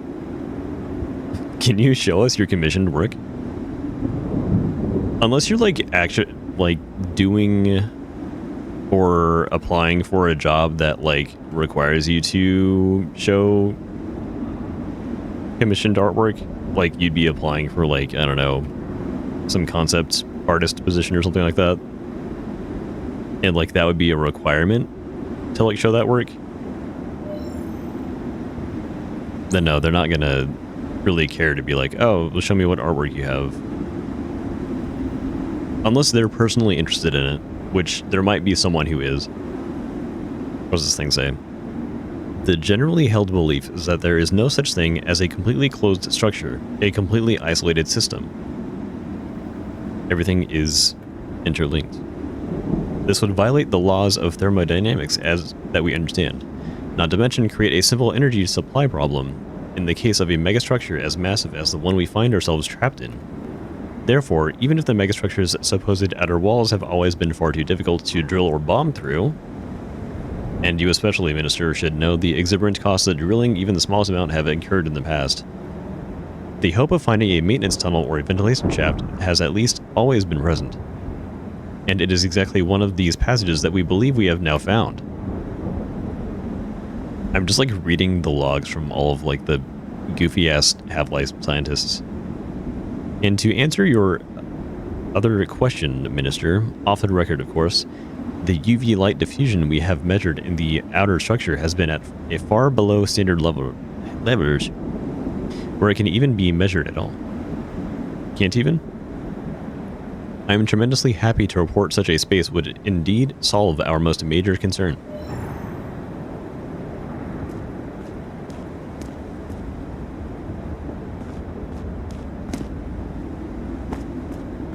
Good luck explaining mental health to a new employer. They don't know anything about that.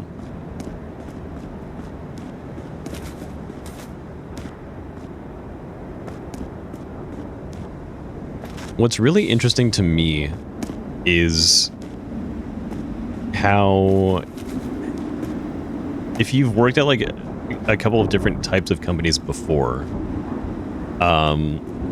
you can see a difference in understanding of mental health like, if you've worked for a more, like, fresh, I would say maybe millennial kind of company, there are companies that have, like, oh, you're allowed to take, like, mental health days and stuff like that. A more old school company would, like, fire you if you tried to, like, call in and say, oh, I need a mental health day. What the fuck are you? Border Watcher? That's what I had.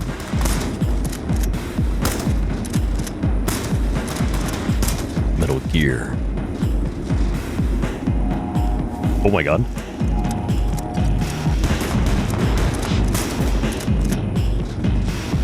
I have yet to work a job that wasn't toxic in some way. A lot of them are. Metal Gear, but is it rising? We're not quite at that point yet.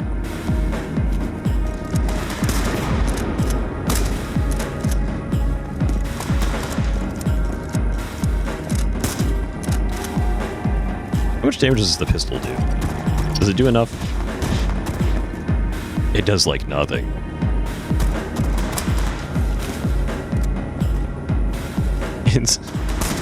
It's like a prototype Metal Gear.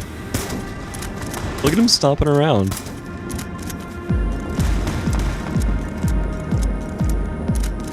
I have like 1,000,000 grenades.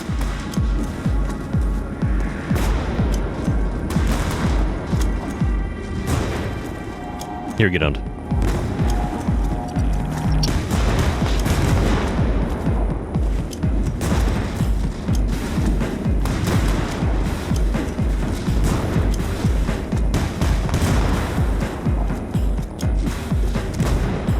You know, I thought being in the water would, like, do something to me. It doesn't actually do anything. It's totally chill being in the water.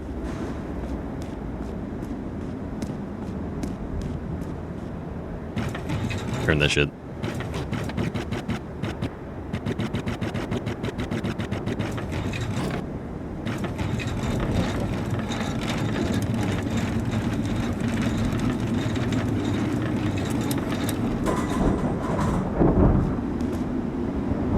Does this guy drop anything?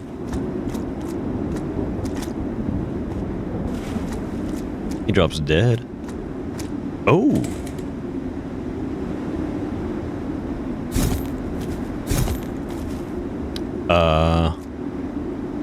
Interesting. Okay. I guess it's like a weak point? Yeah.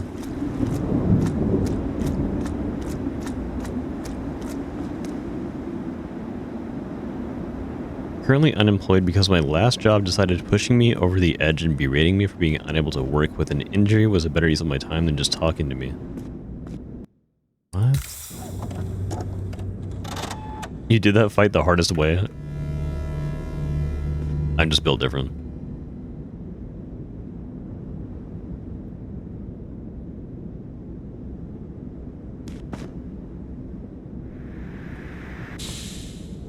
Yeah, oh, okay, cool.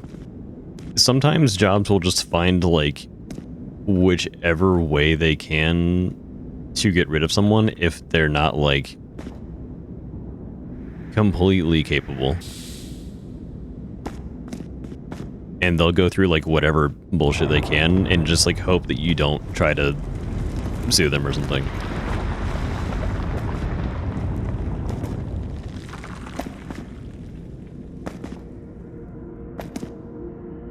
I saw that I could kill it with grenades and buckshot, and then I tried.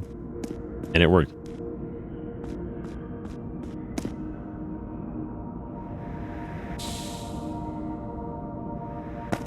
Hell yeah.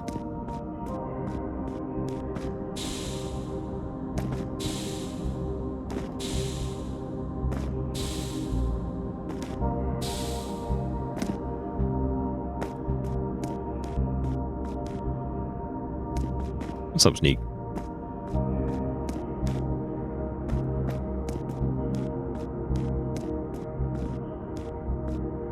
Yeah, there will be, like, unfortunately some companies or, like, particular managers who just have it out for their employees, and they're like, they will either write you up for whatever the fuck they can and try to get rid of you, or just like grind you down. Those are the managers who are not good managers, I think. I can end my own hunger with a grenade? Don't do that. They're inedible.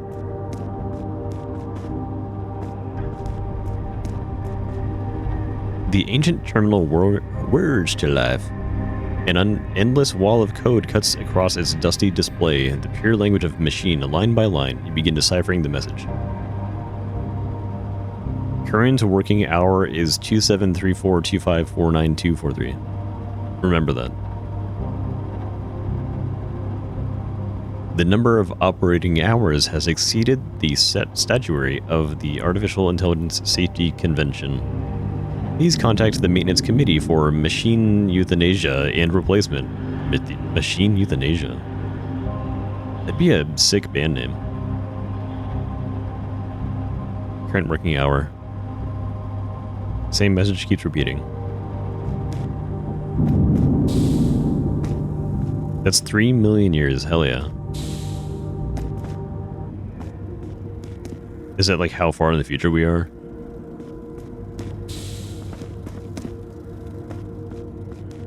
There are some things we could do mechanical euthanasia too.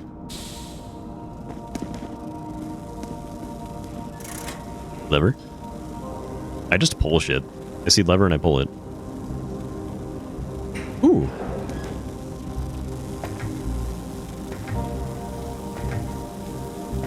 Did you mean XCOM or X.com?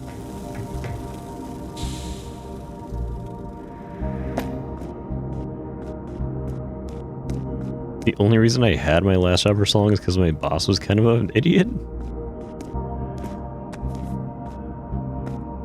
That's chill.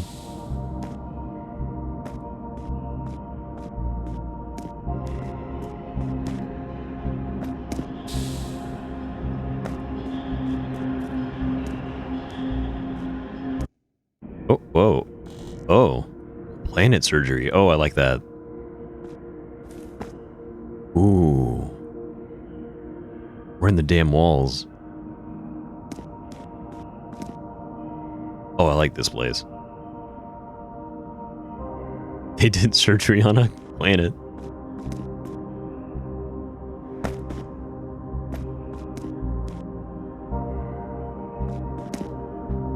Small planet. Okay, no fall damage. Confirmed. Ooh.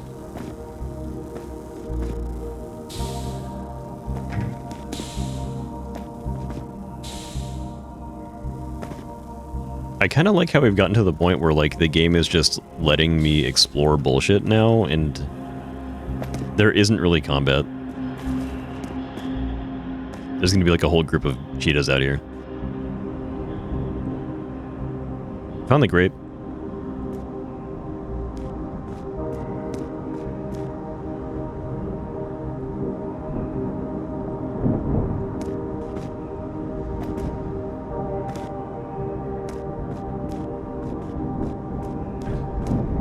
Huge grape. A portable device of familiar design has been connected to this terminal. It seems to be plowing for data and functions far deeper than the ancient mainframe would ever willingly give up. Ploughing? Does that say ploughing?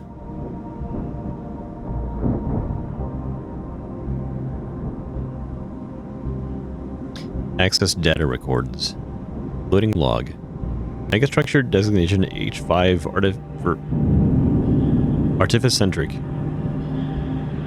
7R16. Structure type counterweight world.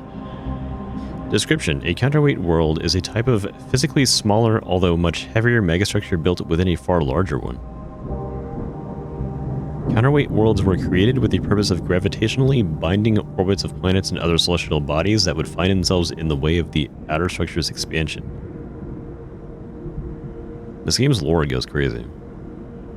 Having been created before most of the nearby outer structure, they would restrain and prevent the intruding celestial body from striking its walls or ceiling, thus ensuring the structure's future stability. They are most often built in the very earliest stages of construction, especially in what we now regard as the former inner solar system. The former. Additionally, like with many other utilitarian yet crucial complexes, a large maintenance team would remain inside these structures. RIP. The species they were known to seed often had their origins tracing back to well-patterned gene pools, their biological parameters usually chosen to best assist in specific tasks of the structure's future preservation. However, with the megastructure's expansion past the Kuiper Belt, and with maintenance teams having left the structures, contact with many of these counterweight worlds has been lost. As such, it is very difficult for us to verify their present stability. Log in. Open the doors.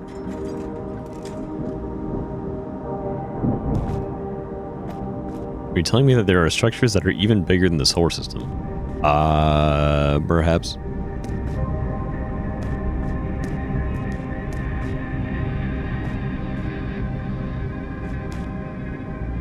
If you could make a super mega solar system structure, would you do it?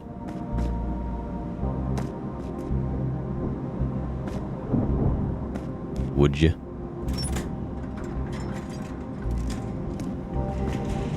Oh, we're inside the support structure? We're not even in the biggest one?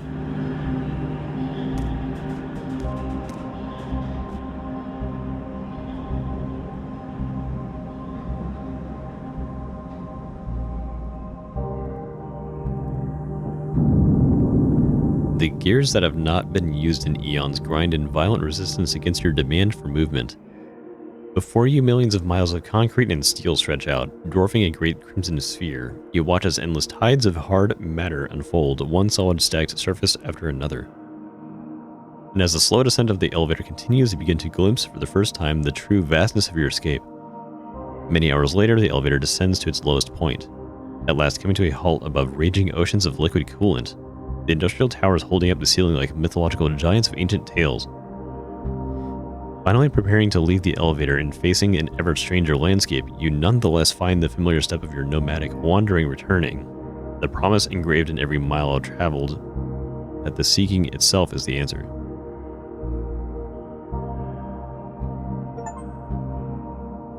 Like, what? That's it. Shit's over now. That was cool. That is the end. More, please? It only came out like last year, so I'm sure they're working on more.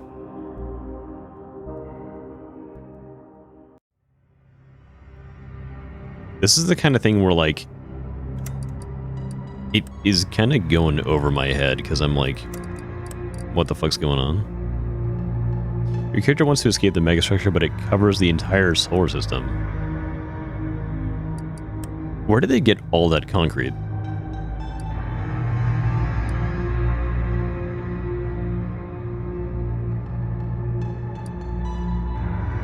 Resource scarcity. Enemy randomizer. They got concrete from the concrete galaxy.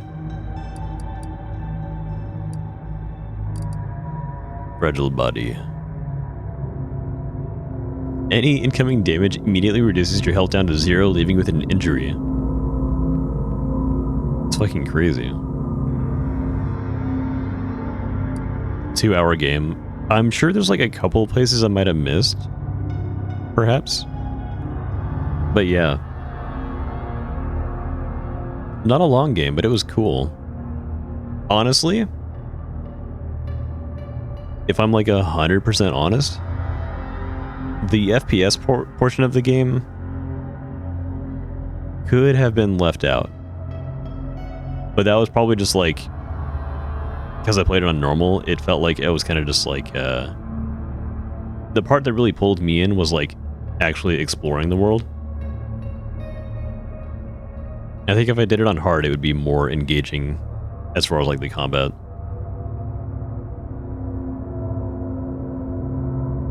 Let's do commentary. Not going anywhere.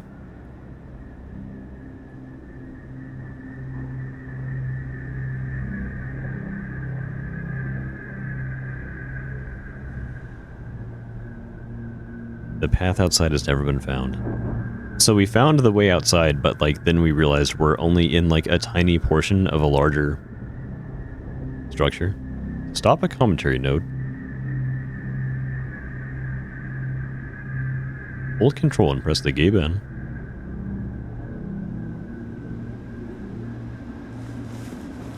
We're one little seed in the metal garden.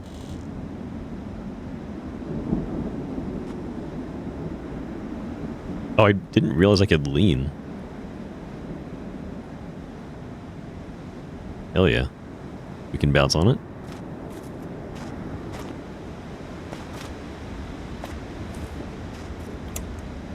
Oh my goodness. Hi there, and welcome to Developer Commentary Mode. I'm Alexandra Harrot, the developer behind Metal Garden. This commentary was released a bit more than a year after the game's launch and features various recollections and interesting tidbits from its development. This commentary is only in written form. That's fine. Bounce on it tag.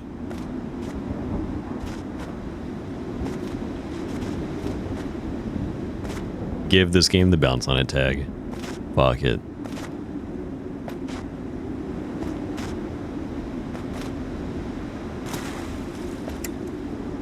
Oh my goodness, openings.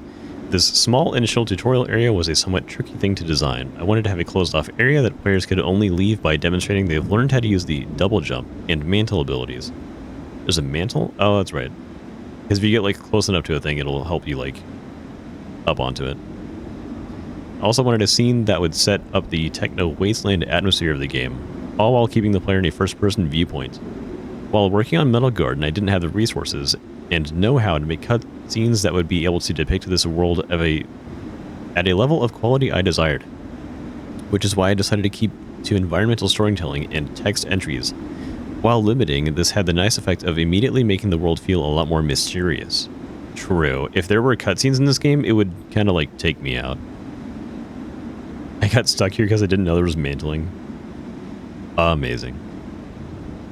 The other thing I thought a lot about in regards to the opening is that I wanted it to be interesting in 3 different ways. As soon as possible, I wanted to establish an interesting narrative hook, show a gripping visual that drew players in, and as soon as possible get players to engage with the mechanical side of the game. As a small, unknown indie dev, I felt I didn't have the luxury of people being willing to stick with the game if it didn't grip them quite soon.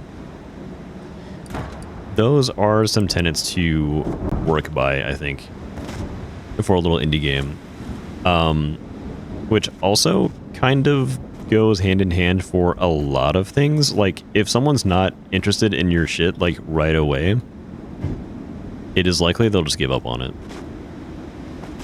Especially if you don't have, like, name recognition or anything. Ooh. Stow my weapon away. Aftermarket Cannon. This little mech is probably my favorite design in the game, and it's currently even taking a central spot on the studio website. I've always loved all kinds of mech designs, but I was especially intrigued by the idea of mechs as a living space, and that's what I tried to capture with Aftermarket Cannon.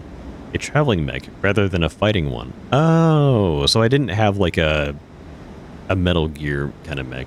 I had like a little like mech that I just used as a house. By the way, MC in mech names stands for Machine Carrier. As in this layer of the megastructure, they are mainly used for transportation across difficult terrain and only rarely for combat. Isn't that cute? The Ford Ranger of mechs.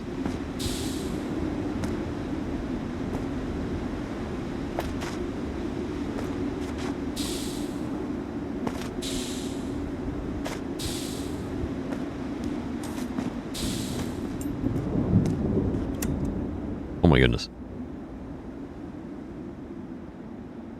Leading up to Metal Garden. I started floating the original concept for Metal Garden around 2020. Back then, it was quite different from its current iteration. It was called Meta Gardens, a reference to it being a structure of interconnected garden worlds. The name was changed due to meta and metaverse being a thing. That is understandable. And it was closer to what today would be called a single-player extraction shooter. Oh. It would have followed a group of people traveling through the outer megastructure who would at some point run out of fuel. You would then have to go into a huge map of the inner structure making up the game to retrieve fuel from some randomized point depending on where your travels have taken you.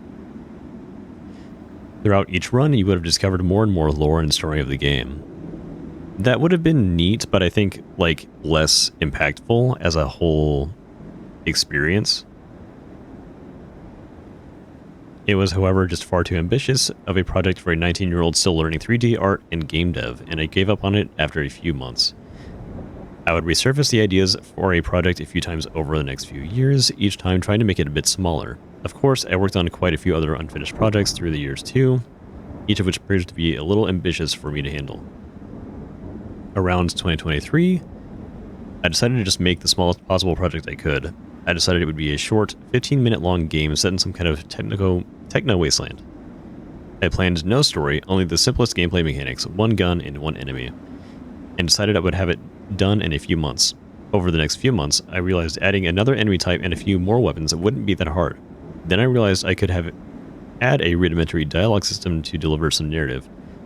Finally, I realized I could shift this game to be in a Metal Garden's settings. That's how Metal Garden in its final iteration was born. Final development ended up taking 2 years instead of a few months, partly because of the steadily increasing scope, and partly because I was still going to college and juggling part-time jobs. Honestly, I'm amazed that they were able to do this just, like, in a couple years.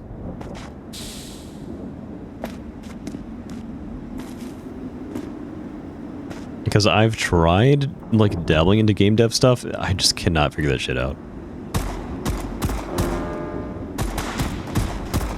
It also kind of, like, gives me some perspective as to, like, the AI and, like, how there's only, like, 2 different enemy types.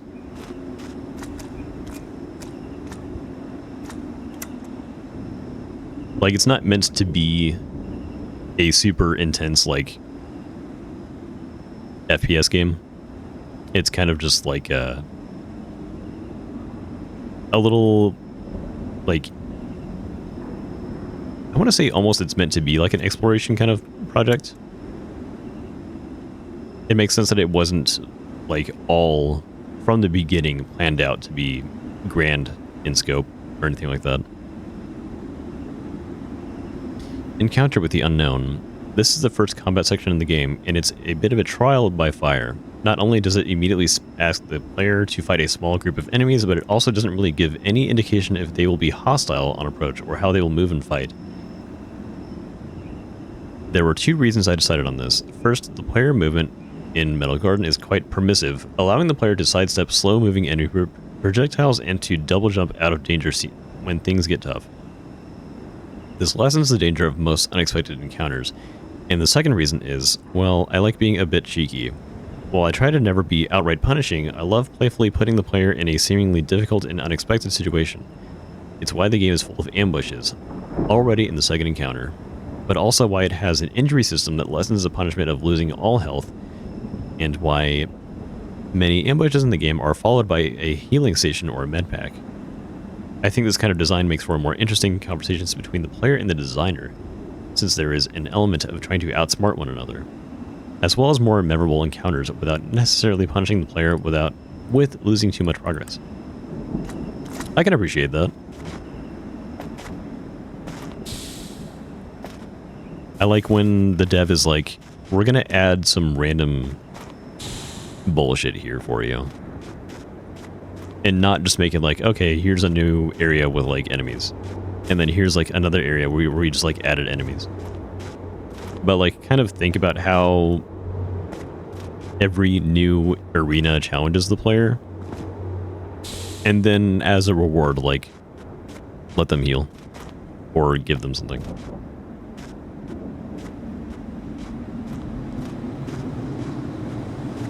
Yeah, I think this is actually like perfectly sized for somebody's first game and is actually kind of insane for somebody's first game. I need to get in call with Mac and yell at him about Dark Souls 2. You've discovered a new person to harass about Souls games.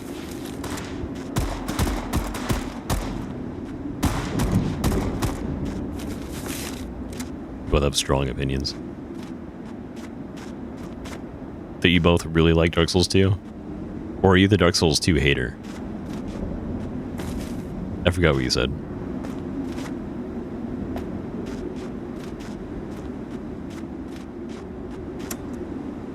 Level creation workflow. This is a long one. I'm going to take a sip real quick.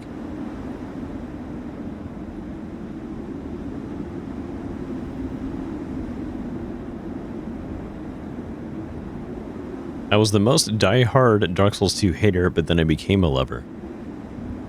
Honestly, whenever Dark Souls 2 came out, I played that one, I think, more than Dark Souls 1. And I didn't realize people hated it so much.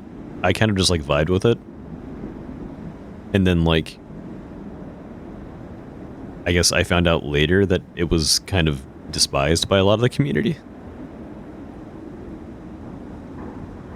But I was just, like, kind of going through it like, I guess this is a Dark Souls game. I'll figure it out. You're setting off my autism. I have a way of doing that. Level creation workflow. One of the trickiest things in Metal Garden's production was finding the right workflow for creating levels, and even at the end of its production, I was still far from satisfied with it. All modern game engines are built under the impression that you'll be using modular pieces of geometry to create levels, slotting them together like puzzle pieces. Metal Garden, however, takes cues from much older games and engines, when levels were crafted directly in the editor using modeling tools. Lacking such tools, I had to figure out some workarounds.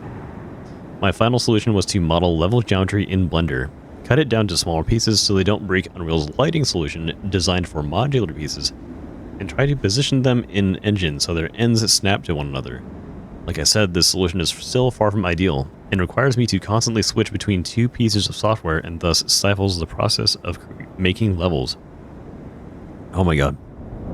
The remnant of the exploration that took me to this workflow is that several parts of the game's world have been made with different workflows. For example, this hill and its surroundings were made in Unreal Engine's terrain tool, the only part of the game made with it, and not a bespoke 3D model. I quickly abandoned this approach because while it would let me make part of the levels in engine, the terrain tool is just not precise enough for the kinds of levels I was building.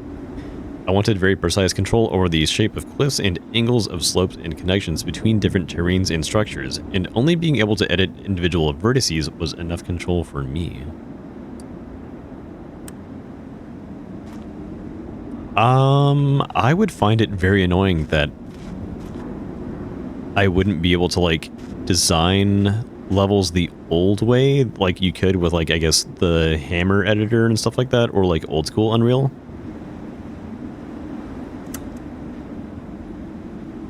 I've dabbled with Unreal Engine 4 or 5 a little bit, and yeah, trying to make levels in those engines was a little confusing to me. Because it is kind of like just assembling pre-made assets, I guess.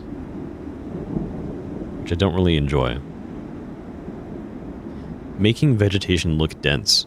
Very early on in the production of Metal Garden, I decided I would need lush and dense looking vegetation to achieve the look of a world that's been slowly taken back by nature. However, since I was working with a sort of mid-poly style, this turned out to be a bit tricky. I couldn't use high poly vegetation both because it would clash with the style and because it would impact performance if I spread it all across the map. But I also couldn't use 2D planes or very low poly vegetation as it would clash with the visual style of the rest of the game. I spent some time trying to create fitting vegetation, but then after a while I came across a bush model from a previous project. It was a small environment I was working on a few years ago depicting a Mediterranean coastline, and it had a fairly small poly count. I scaled it up, added a wind effect, and found that it looked convincing both close and spread across the horizon. It does look good. I'll give her that. It do look good. Holds a video about all the content they got cut out of Dark Souls 2 and how it could have made the game insanely beloved. That, I feel like, goes for a lot of games, honestly. Too many games that just, like, needed a lot more time to cook, but had constraints where, like, they just needed to release it. Beneath this soldier, you find a military operations journal. Did I read this? Several hundred soldiers and marching orders for a tremendously long-distance mission. Remarks on the struggle soldiers are having with controlling their movement as a result of the lower gravity in the upper stratas. Oh, that's why they jump so high. Oh, okay. It was just detailing their, the cheetahs. What? Mr. Dreamy. Oh my goodness. Balancing the game post-release and the isolated development. A month before Metal Garden came out on Steam, I released an early version of it on itch.io. If you happened to play it during that time, you might remember that while the general response was positive, the game's balance was way out of line. It was far too difficult due to enemies hitting very hard and having lots of health, and to player having low health and ammo. I soon patched the game to double the amount of healing items, added much more ammo, and vastly reduced enemy health and damage they dealt. Oh my god. Reading all this is like making me dry.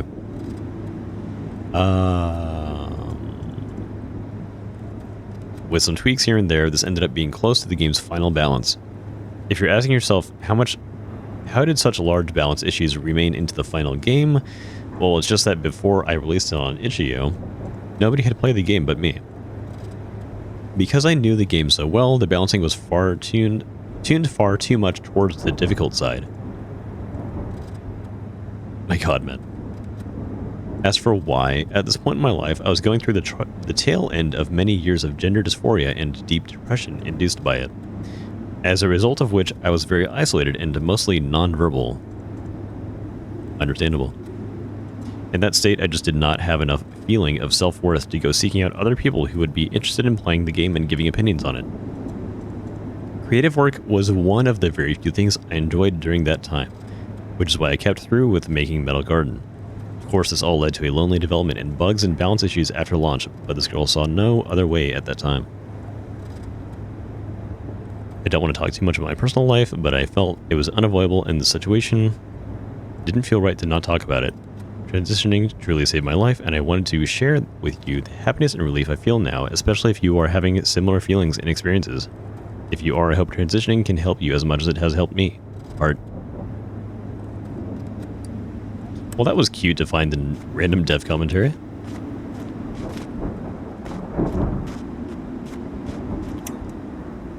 A few notes on dialogue. The dialogue system is one of my favorite little systems in Metal Garden. It is probably a bit overkill for the amount of written words contained in this game, but I enjoyed implementing it greatly. From the start, I knew I wanted a dialogue system that would still let players look and walk around while talking.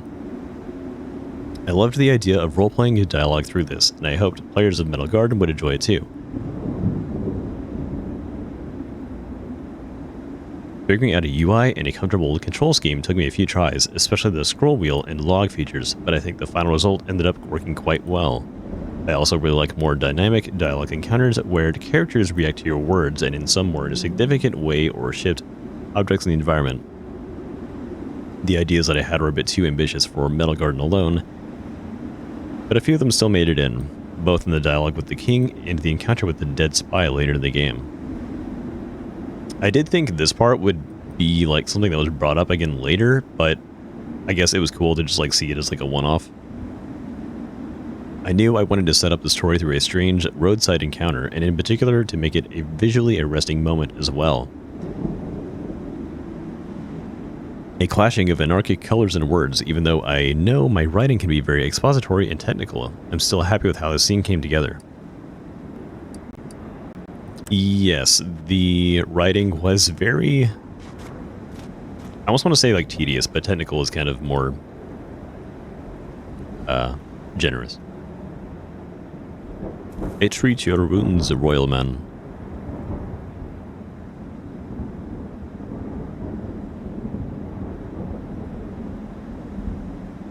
Alright. Give me your little key. I steal it. It's been 1 year since last 1 year on HRT last month. Very cool.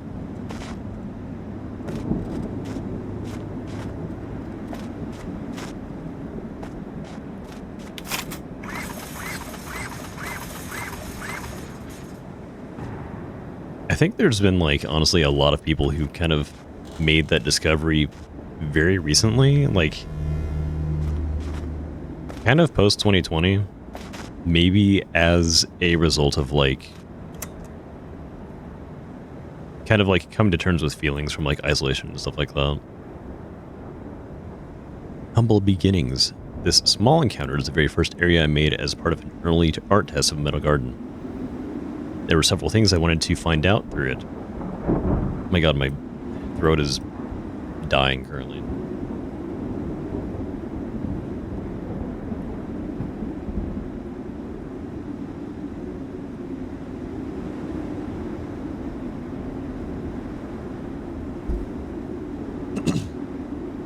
Okay. What kinds of textures would be appropriate? How to blend textures on the cliff, how to make vegetation, and finally, how would a more vertical level designed with the character controller and enemy AI I was building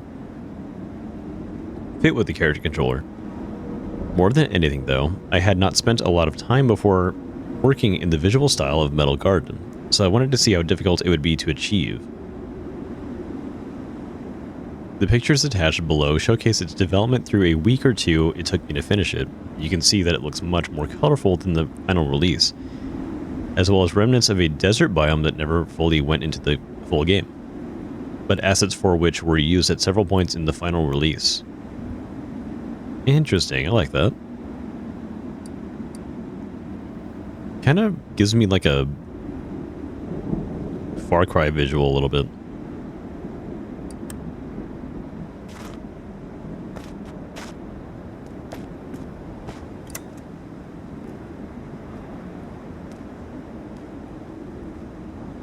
Better meds came out around then, and COVID did a lot too. Yeah, COVID had a way of, like, not only isolating a lot of people, but kind of, like,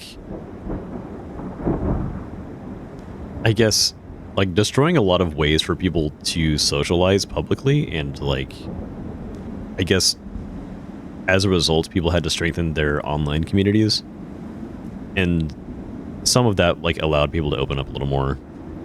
Kind of like finding other people who like had similar interests. There were some good things that came with all of the bullshit. Attempts at a more natural level design. Level design is perhaps my favorite discipline in the large field that is game development, and I often decide which project I want to work on based primarily on what kinds of spaces I want to be building at that time. Because of that, something I spend a lot of time thinking about is how to make game spaces that feel organic and natural, more like spaces you'd encounter in real life than in a video game. One of my favorite ways to do so is to place two spaces I've already created at two nearby points in a map, and even then start slowly carving out the spaces in between them, making them fit into already created cliffs and structures. This mimics much more closely how spaces are created in real life. I applied this structure to almost all the levels in Metal Garden. Interesting. In this case, I also had two initial areas I wanted to connect. This little damaged highway encounter and the area a bit further with the coast and the large bridge. I placed the coastline and the bridge in such a way that it would create an interesting little vista when looked at from here, and then started to figure out how to connect them with the winding paths around the cliffs. I do like how they're just not even like trying to shoot me until I get a little too close.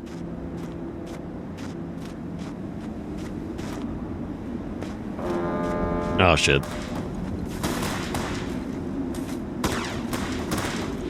Oh my god, don't come here.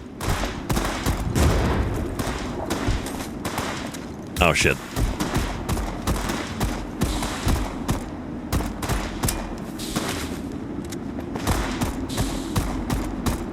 There we go. I figured it out. Here's a combat mech. But they were scrapping. Cool radio.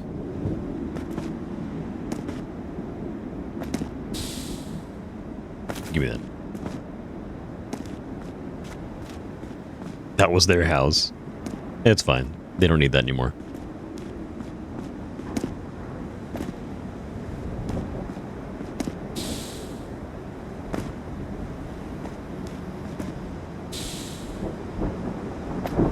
They were all identical roommates.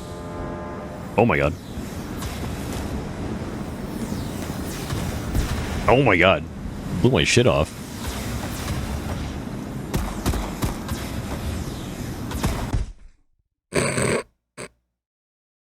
After getting injured, your health will reset. You have up to 4 injuries before you flatline. Oh my god, stop.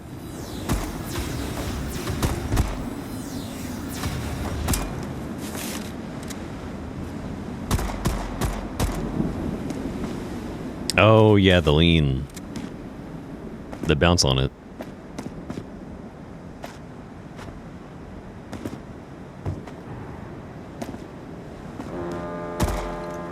Shit. Oh my god. Take that.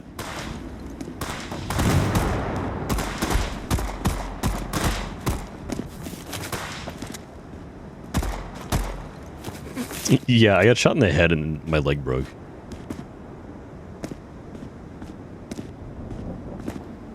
The bullets just like roll the dice and then decide what part of your body to break.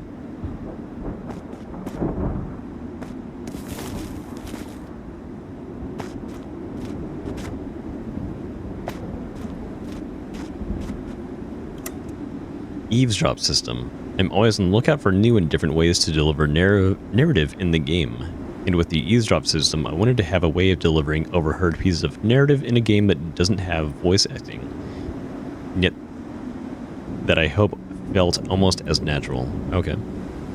The system itself is actually from another FPS game I was working on before Metal Garden, which had a much heavier emphasis on stealth mechanics. That game took the system much further and even had ways you could interact with the world to change what characters would say. I wanted to implement some of these situations into Metal Garden as well, but never ended up finding a good place for them. The hardest part around setting up the eavesdrop system in an FPS game is that players tend to start blasting enemies from a distance if they can get them within their line of sight, thus breaking the eavesdrop mechanic before they even get to use it. In this encounter, especially, it's handed... Oh my god. In this encounter, especially, it's handled slightly awkwardly since enemies get into line of sight from so far away. After noticing this, I tried to design the rest of the eavesdrop system in the game so that players can always come upon the prompt for interaction before they spot the relevant enemy NPCs. I honestly did not even see this one earlier in the game, or earlier when I was playing. Have you finished? Yes, sir. The section is rigged to blow. Good. Start packing up. I want to be as far away as possible when it all goes up. Amazing. I think I just vaulted over this little thing and then just started shooting right away. Oh my god.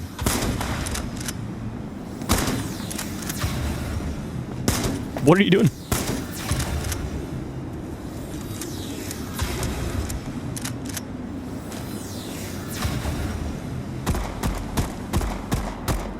It's got the damn Time Splitter's sci-fi sniper, dude.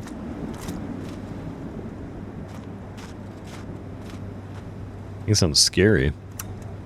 Taking inspiration from local places. A lot of the vibe of Metal Garden takes heavy inspiration from walks and rides around the countryside of my native Croatia. It is, of course, significantly less decrepit and dark, but features a similar mix of natural environments and a large brutalist infrastructure, at least in the parts I've lived in. I think these large brutalist structures exude a certain beauty and a sense of mystery, and this feeling is something I drew up a lot when making the world of Metal Garden. Several structures themselves are in fact very influenced by some of the local structures I would often come across. This bridge, and specifically the walkable area beneath it, are very inspired by a large bridge I would often ride under my bike. There's a certain sweetness in being able to share that feeling with other people.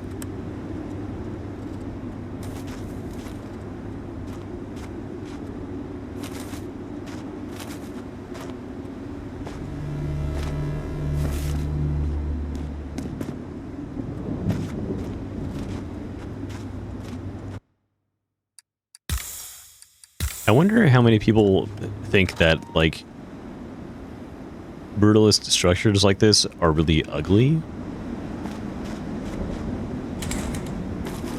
Or, like, don't really protect or portray some kind of artwork.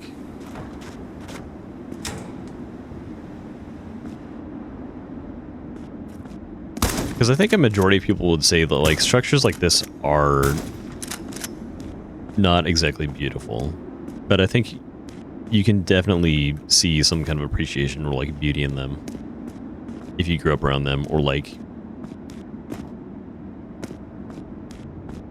I guess you were like exposed to it a lot. I like it. Optional paths and how they came about.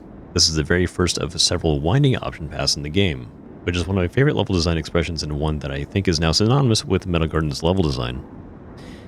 It is then perhaps surprising to hear that they did not exist at all until weeks before the game's launch, and were almost an accidental result of its production reality. Up to about 3 months before Metal Garden's launch, I had considered the game finished. However, I was at that point unable to find new employment for a while, and there seemed to be a genuine interest from people who had seen the game on social media. I was planning to release the game either for free or just for $2 to $3, but that situation made me reconsider. The idea developed in that if more people bought the game, I could turn game development into a full-time gig instead of a hobby. There was just one problem. The game lacked content. When I was playing it, it took me only about 30 minutes to finish it. It only had the main path at this point, and none of the optional paths whatsoever. In the final game, optional paths make up roughly 30 to 40% of the game's runtime. These were all added within the next few weeks in a fairly mad dash to add as much content as possible and make it a more worthwhile purchase before my bank account ran dry. I'm of two minds on this whole period. On one hand, some of the most compelling levels and narrative elements were added at this time, and I just don't see the game succeeding without them. On the other, I worked as much as 12 to 16 hours a day to make it happen. And the burnout from this crunch is something I felt for the entire year following Metal Garden's release.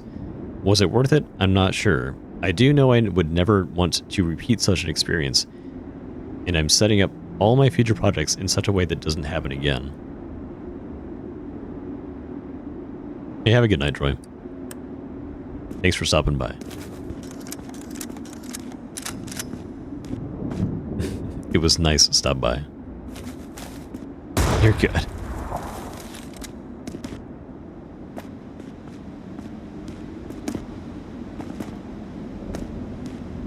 I'm glad that they added these side areas, but yeah, doing like self-implemented crunch where you work like 16 hours a day is fucking crazy. Oh my god, there's so many of you.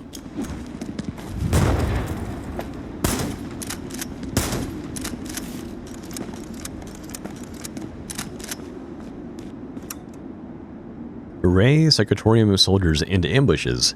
This encounter and the previous one are the player's first encounters with the soldiers of Risk Secretorium as enemies, and because they are melee enemies in an FPS game, that means one thing: ambushes. I love ambushes. My goal with them is to not punish an inattentive player, but ideally to make them laugh either at the surprise of it and failing to predict one, or at their wits when they call it out early and get the jump on enemies. For me, I think both the player and the level designer have the most fun when trying to painfully predict and upstage one another. Playfully predict. Or painfully. I think this kind of subtle humor is still very well suited to an otherwise darker atmosphere. The variance of emotion makes it all more memorable. Oh, good night, Lurk. We'll probably go for like a little bit. I'm kind of feeling reading these things. Of course, this does result in some friction between the world and the game. Real life has no level or encounter design to it. play is not the goal, and just designing a game or world around play does make it feel more video gamey. That's fine. Ultimately, though, it's a give and take, and I think each artist trying to create something that feels as much as a world as it is a game needs to find a balance between realism and play they feel most comfortable with. In Metal Garden, I leaned a bit more towards play for encounter design, and I think that was the right choice given that I was working with a very simple moveset and AI for enemy characters. Another trick used in this encounter are the ledges high up players can jump on. They're intentionally misleading, potentially making players think they can jump on them to avoid attacks, only to find out enemies can jump on them as well. Oh, yeah. The one trouble with this ambush encounter, and really all of them featuring soldiers of Rea Secretorium, is that they are slow. In fact, if player backpedals into the previous room, they can dispatch all the enemies with ease. I tried to design encounters to minimize this as much as possible, but in some cases like this, that's still a problem. Yeah, I think the only way around that is like if they set up the ambush to spawn the cheetah men behind you like every single time they spawn. But that might be like a little too cheesy.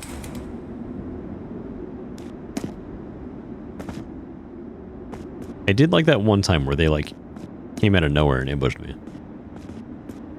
from behind.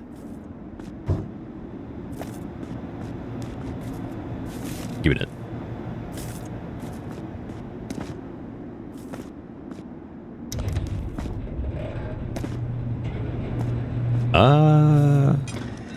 Oh, cool. Thought I forgot like a button or something.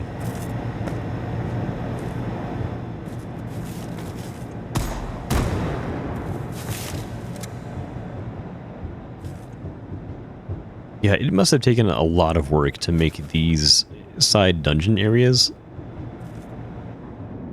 just weeks before launch of the game. Because these are the areas that have like the most content.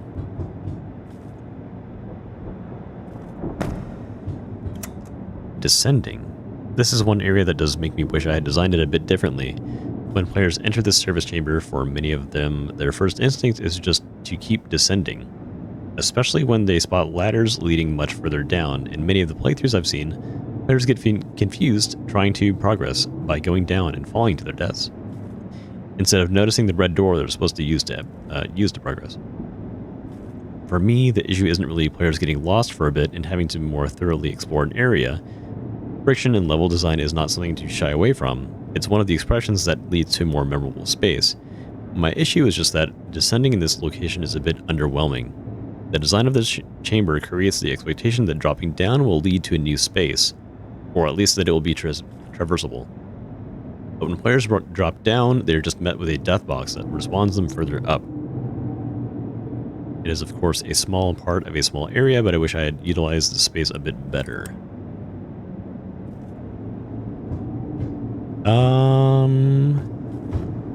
Yeah.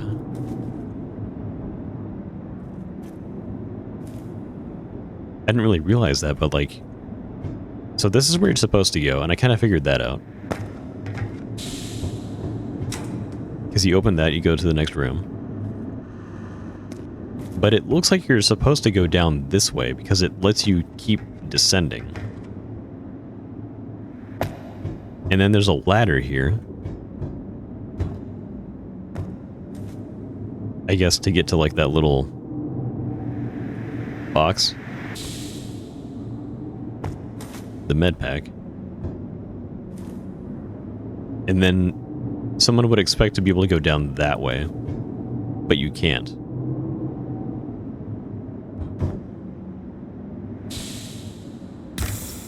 Oops.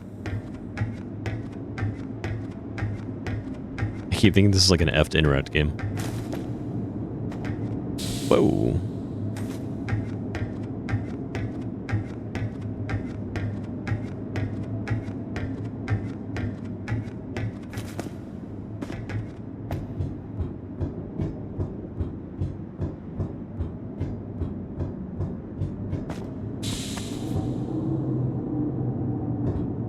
And then you have to climb all the way back up to get over here.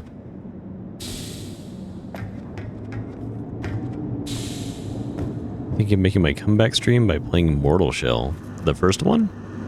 Or 2? Because 2's kind of popping off. 2 is kind of popping off. The first one.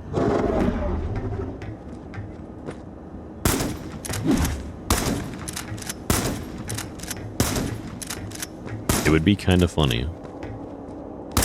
Always meant to play it, but never got around to it. It's an okay game. It's not like as grandiose as the Souls games or anything, but it's a nice, like, kind of bite-sized experience. It's kind of challenging. Those cheetah men be jumping. That is for damn true. That's for true. Jumping navigation. Oh my god. They can jump like crazy. To give enemy characters an ability to jump, I use something called navigation links, yellow lines on the images below. These handy little tools act as bridges between different points on the navigation mesh. A custom surface generated on top of the game world that non-player characters can use to move. Green surface on the images below. With a bit of custom code and animations, you can make characters look like they're jumping when they're crossing these bridges. The only small issue with navigation links is that they are not generated automatically. Each link has to be set up and adjusted manually, and this can quickly spiral into lots of work. Just in Metal Garden alone, which is a fairly small game, I've placed 631 custom navigation links so that characters in every single area could jump convincingly. Oh my god.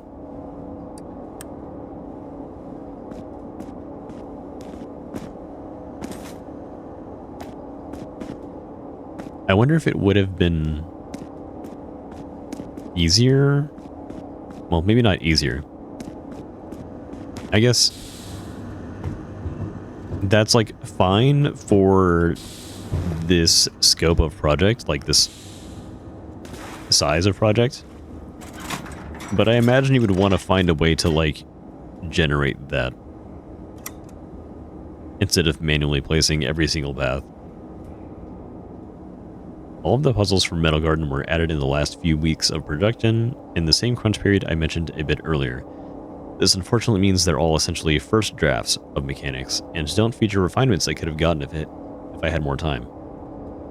There are some things I think turned out quite well, though. I think the design of the large moving machines and pipes that heat up when under load is visually evocative. And I think their audio design is interesting as well. The puzzles do suffer a bit from clarity issues though. For example, it can be easy to completely miss that levers in this puzzle change both the location of the bars next to them, as well as the corresponding net opposite of them. It's not really a design that would make any sense in the real world, and is really more of a result of having to make this room in a very short time frame. It's true, I'm not really sure why it does this.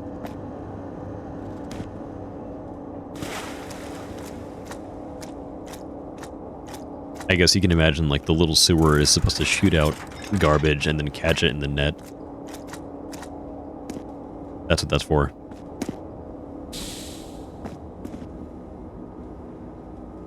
You go over here.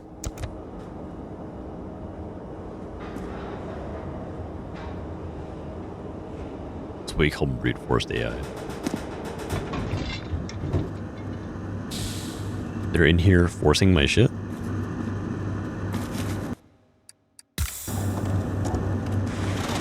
Oh my god. Forgot I could slide.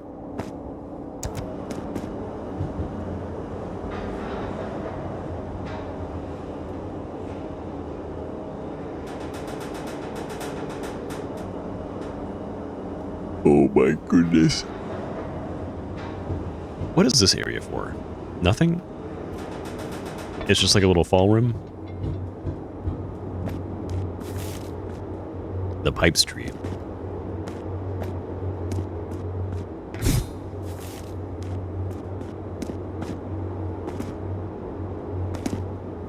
Oh my god.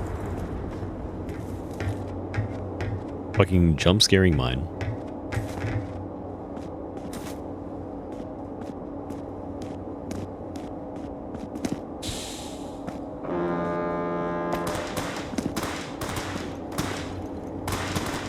We're chilling down here. It kind of got me. It got... Oh my god. Oh my god.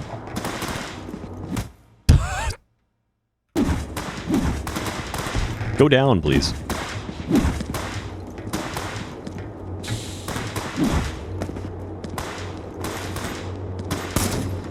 Oh, I can't aim anymore. A reticle gun. I'm out of grenade. I fucked myself. What happens if I become cock injured? What does that do?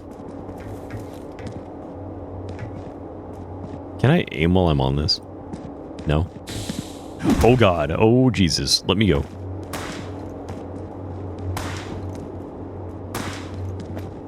Well, that area is fucked.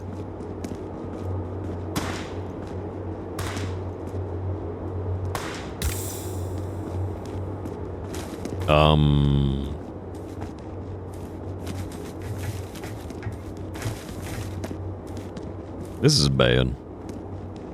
I can't go up there, they'll kill me. Do you mind? I'm trying to like get a angle on you. Fucker.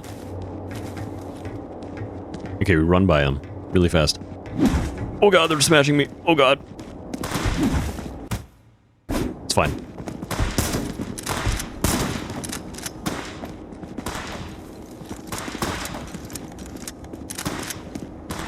Injure everything. Go outside.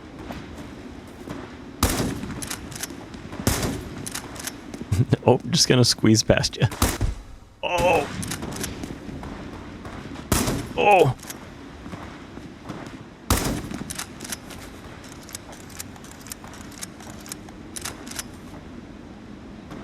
Oh my god, I'm shivering. Ow.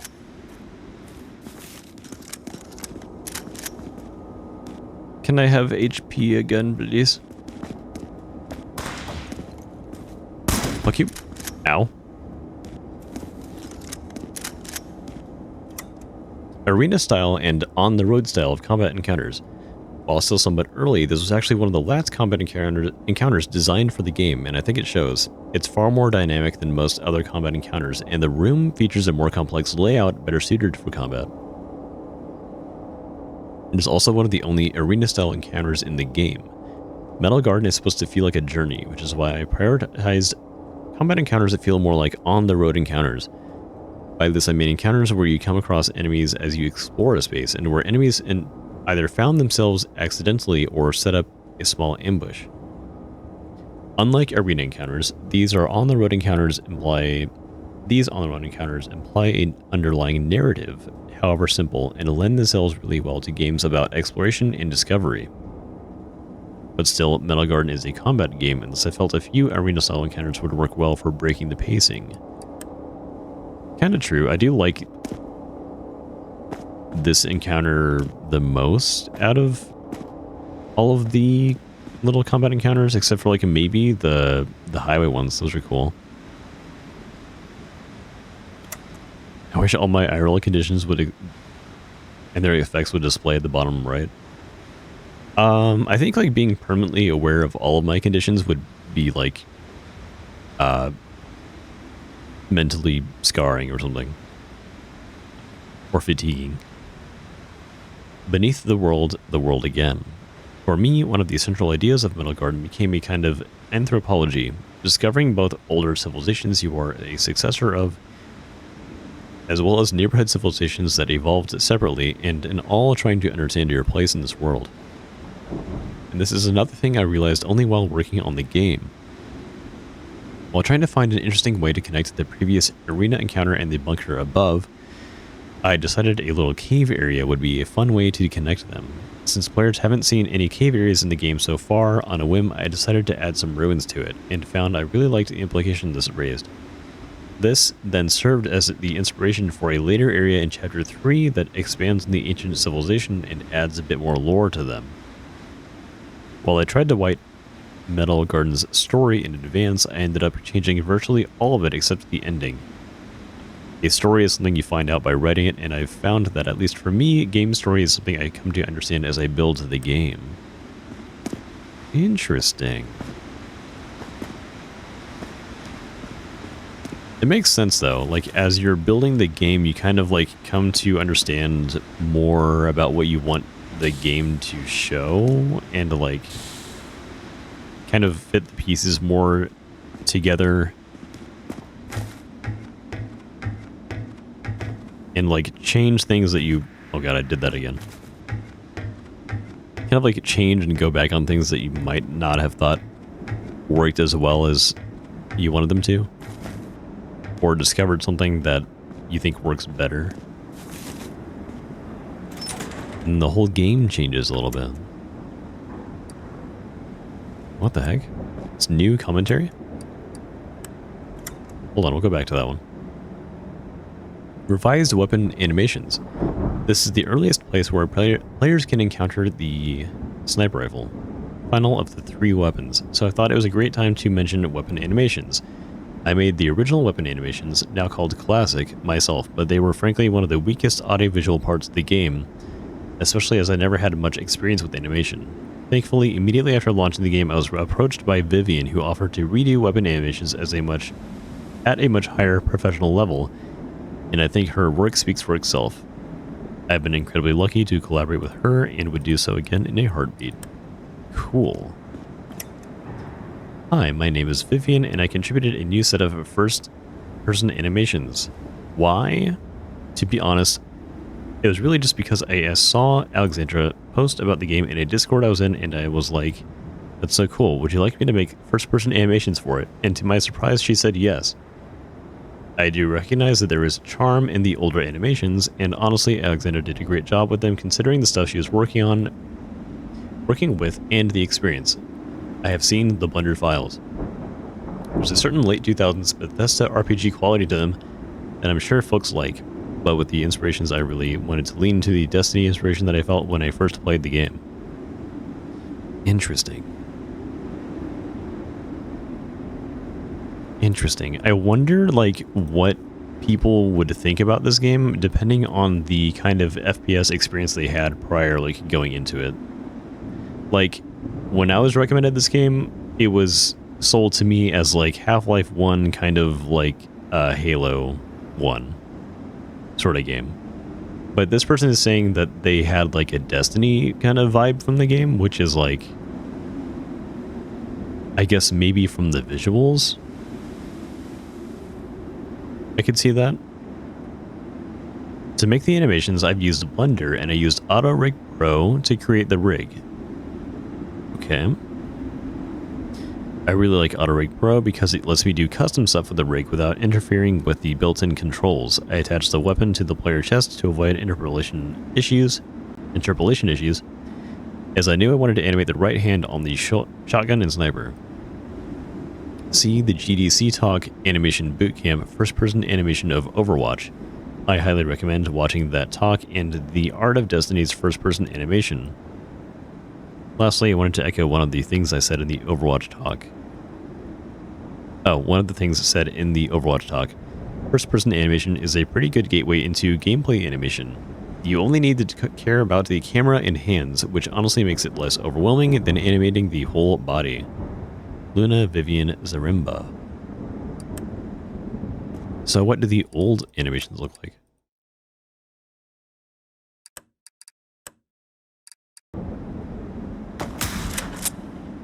Cute. Oh my god.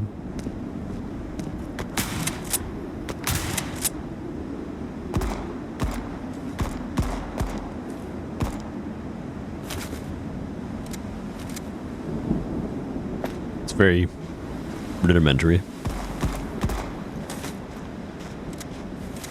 I can see the Bethesda inspiration, or like the Bethesda vibe.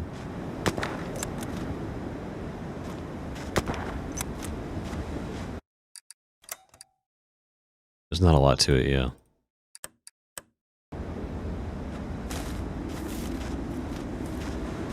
I'm fucking tweaking? My gun's going crazy on it?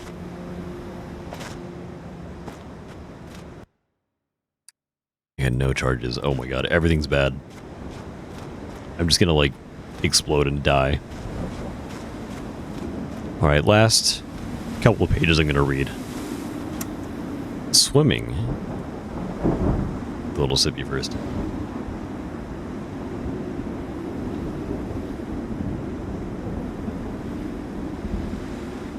Swimming mechanics were one of the last features implemented in the game. You can swim? Oh. You can swim. I'm not sure why, but okay.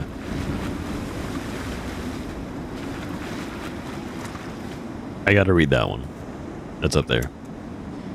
Swimming mechanics were one of the very last features, only a month or two before it shipped. Until then, player was simply prohibited from entering into deep water by invisible walls. I mean, that would make sense. That's what I would have thought happened. But even though there were only 2 bodies of water in the entire game, and neither is meant to be traversed, I worried those invisible walls would still significantly detract from the feeling of immersion. So with time running out, I implemented the swimming system with just a few days. This led to quite a few bugs that I had to fix later, especially with regards to gravity not switching properly between in-water and out-of-water states. Also, an extension of the problem previously solved with invisible walls reared its head. Players could now escape the bounds of the game by just swimming forward through water. My first solution to this was to repurpose water animals present in the game into dangerous creatures that would patrol through the water areas and bite the player if they got too close to the boundary. This solution would require even more work. New animations, sound effects, character AI code.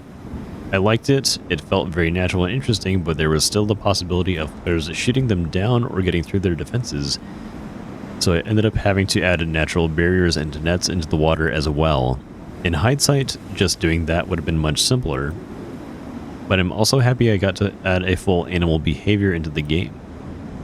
Adding swimming and full animal behavior might seem completely unnecessary if you're thinking about Metal Garden as just an action game, but I wanted to approach it as a world first and genre second, so I felt like an important element for me to add, even if 99% of the players would never interact with it. Okay. I like the, ideology behind what they're doing there. Like, they want to make sure the game feels cohesive, and not just I'm making an FPS game. I'm only going to add the stuff that, makes sense for me to add, and ignore everything else. It is pure artistic vision. They are an auteur. Oh my god. Begone your head. There we go. Sniper Canyon. After fighting by the coastline and going through long canyons under the bunker, I wanted to create an encounter that would feel like something new and let players use their sniper rifles if they managed to acquire one by now. I had decided upon a circular design of the area to let players return to the entrance in case they explored it before the side path under the bunker. I was also planning a bigger return path which would sprawl from the concrete structure above all the way to the top of the highway and finally back down to under the bridge. Unfortunately, I ran out of time before I was able to implement that side path. Whoa, whoa, whoa, whoa! I'm getting fucking injured. Holy shit.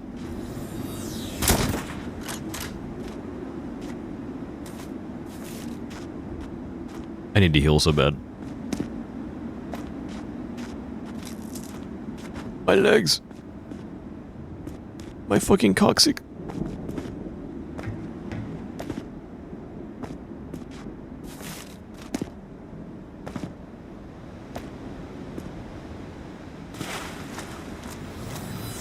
Oh god. Oh no.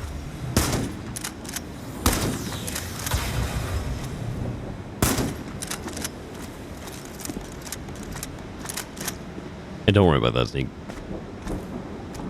Don't worry about that. Oh my god.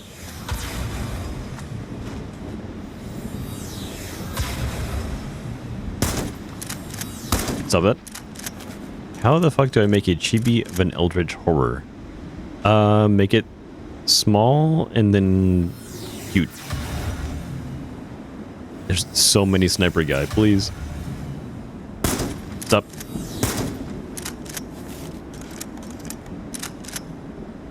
Oh my god. Just do what they do with like the little hammer thing where they like you can make it cute and round.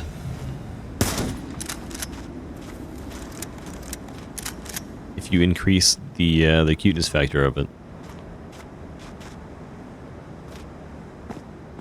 Thank you. Oh my god, I keep breaking everything. Hey guy. One-offs. For me, one of the biggest joys of tight and limited single-player games is the chance to include one-off events and art assets. Two examples of that here are the water animals resting on the rocks, which dives into water if disturbed by the player, and the cargo pod with several pieces of ammo that is never used again in the game. Few things make a setting and a game feel like a tangible world than locality and a sense of uniqueness to small parts of spaces. Of course, three kinds of one-offs won't really be noticed by players if the pace of the game is very fast, which is where Metal Garden's slower movement and big environments help it a lot. Small mysteries of which side exactly shot the cargo pod, or what exactly is this water animal and where does it go, also help build a sense of wider world existing beyond the player's reach. I was just wondering whether or not I could shoot the thing and if it took damage. And it does. Sadly.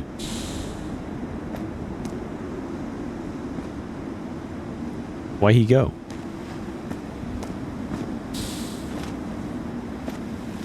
He hate me. Oh my god. My body's so broken.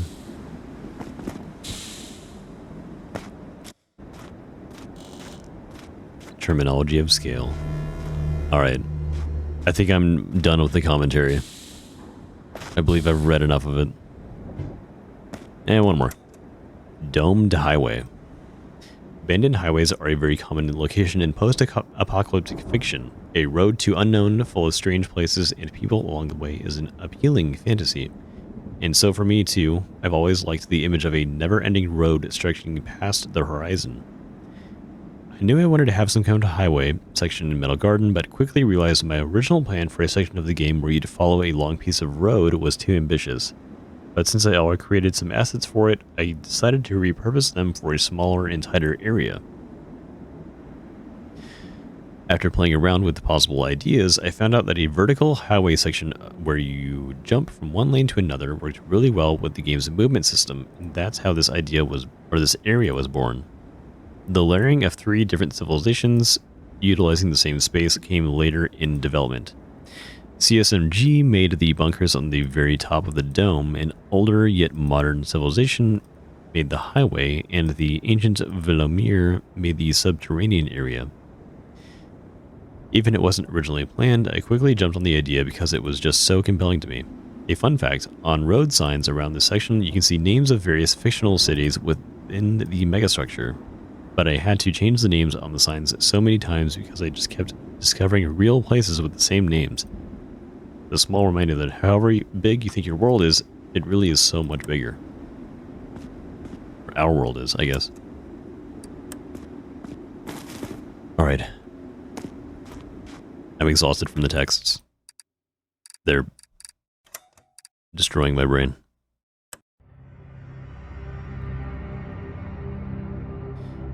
Solid, like, hour and a half, 2-hour game.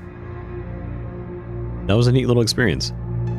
I am looking forward to seeing what else they do next, because this developer has some sauce. And clearly a lot of ambition.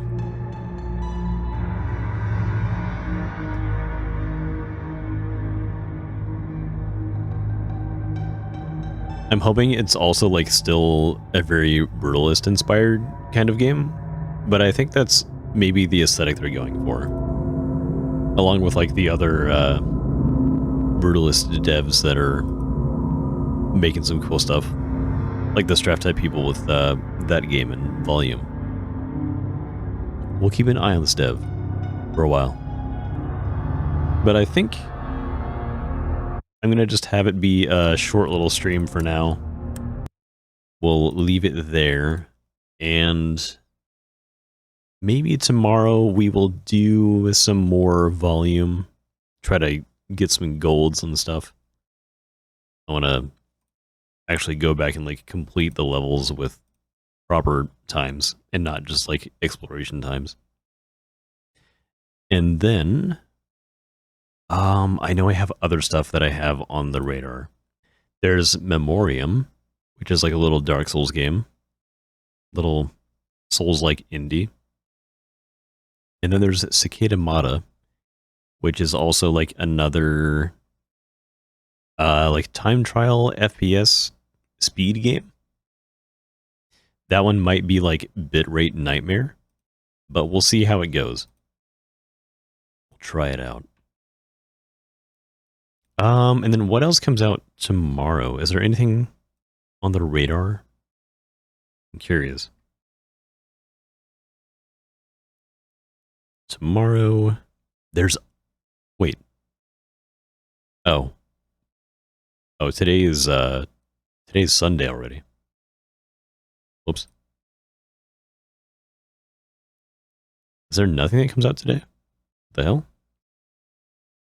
Iron Blight comes out Monday, which I do want to check out.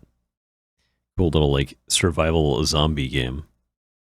But I guess there's, like, nothing that comes out today that I know of. Weird. Alright. I'm going to see if we've got anyone who's chilling right now. We can forward over to Liz. Yeah. We'll send y'all out. And I will see y'all tomorrow. Probably like afternoon. I'll get some rest. And we'll come back recharged. But until then, I'll see you guys.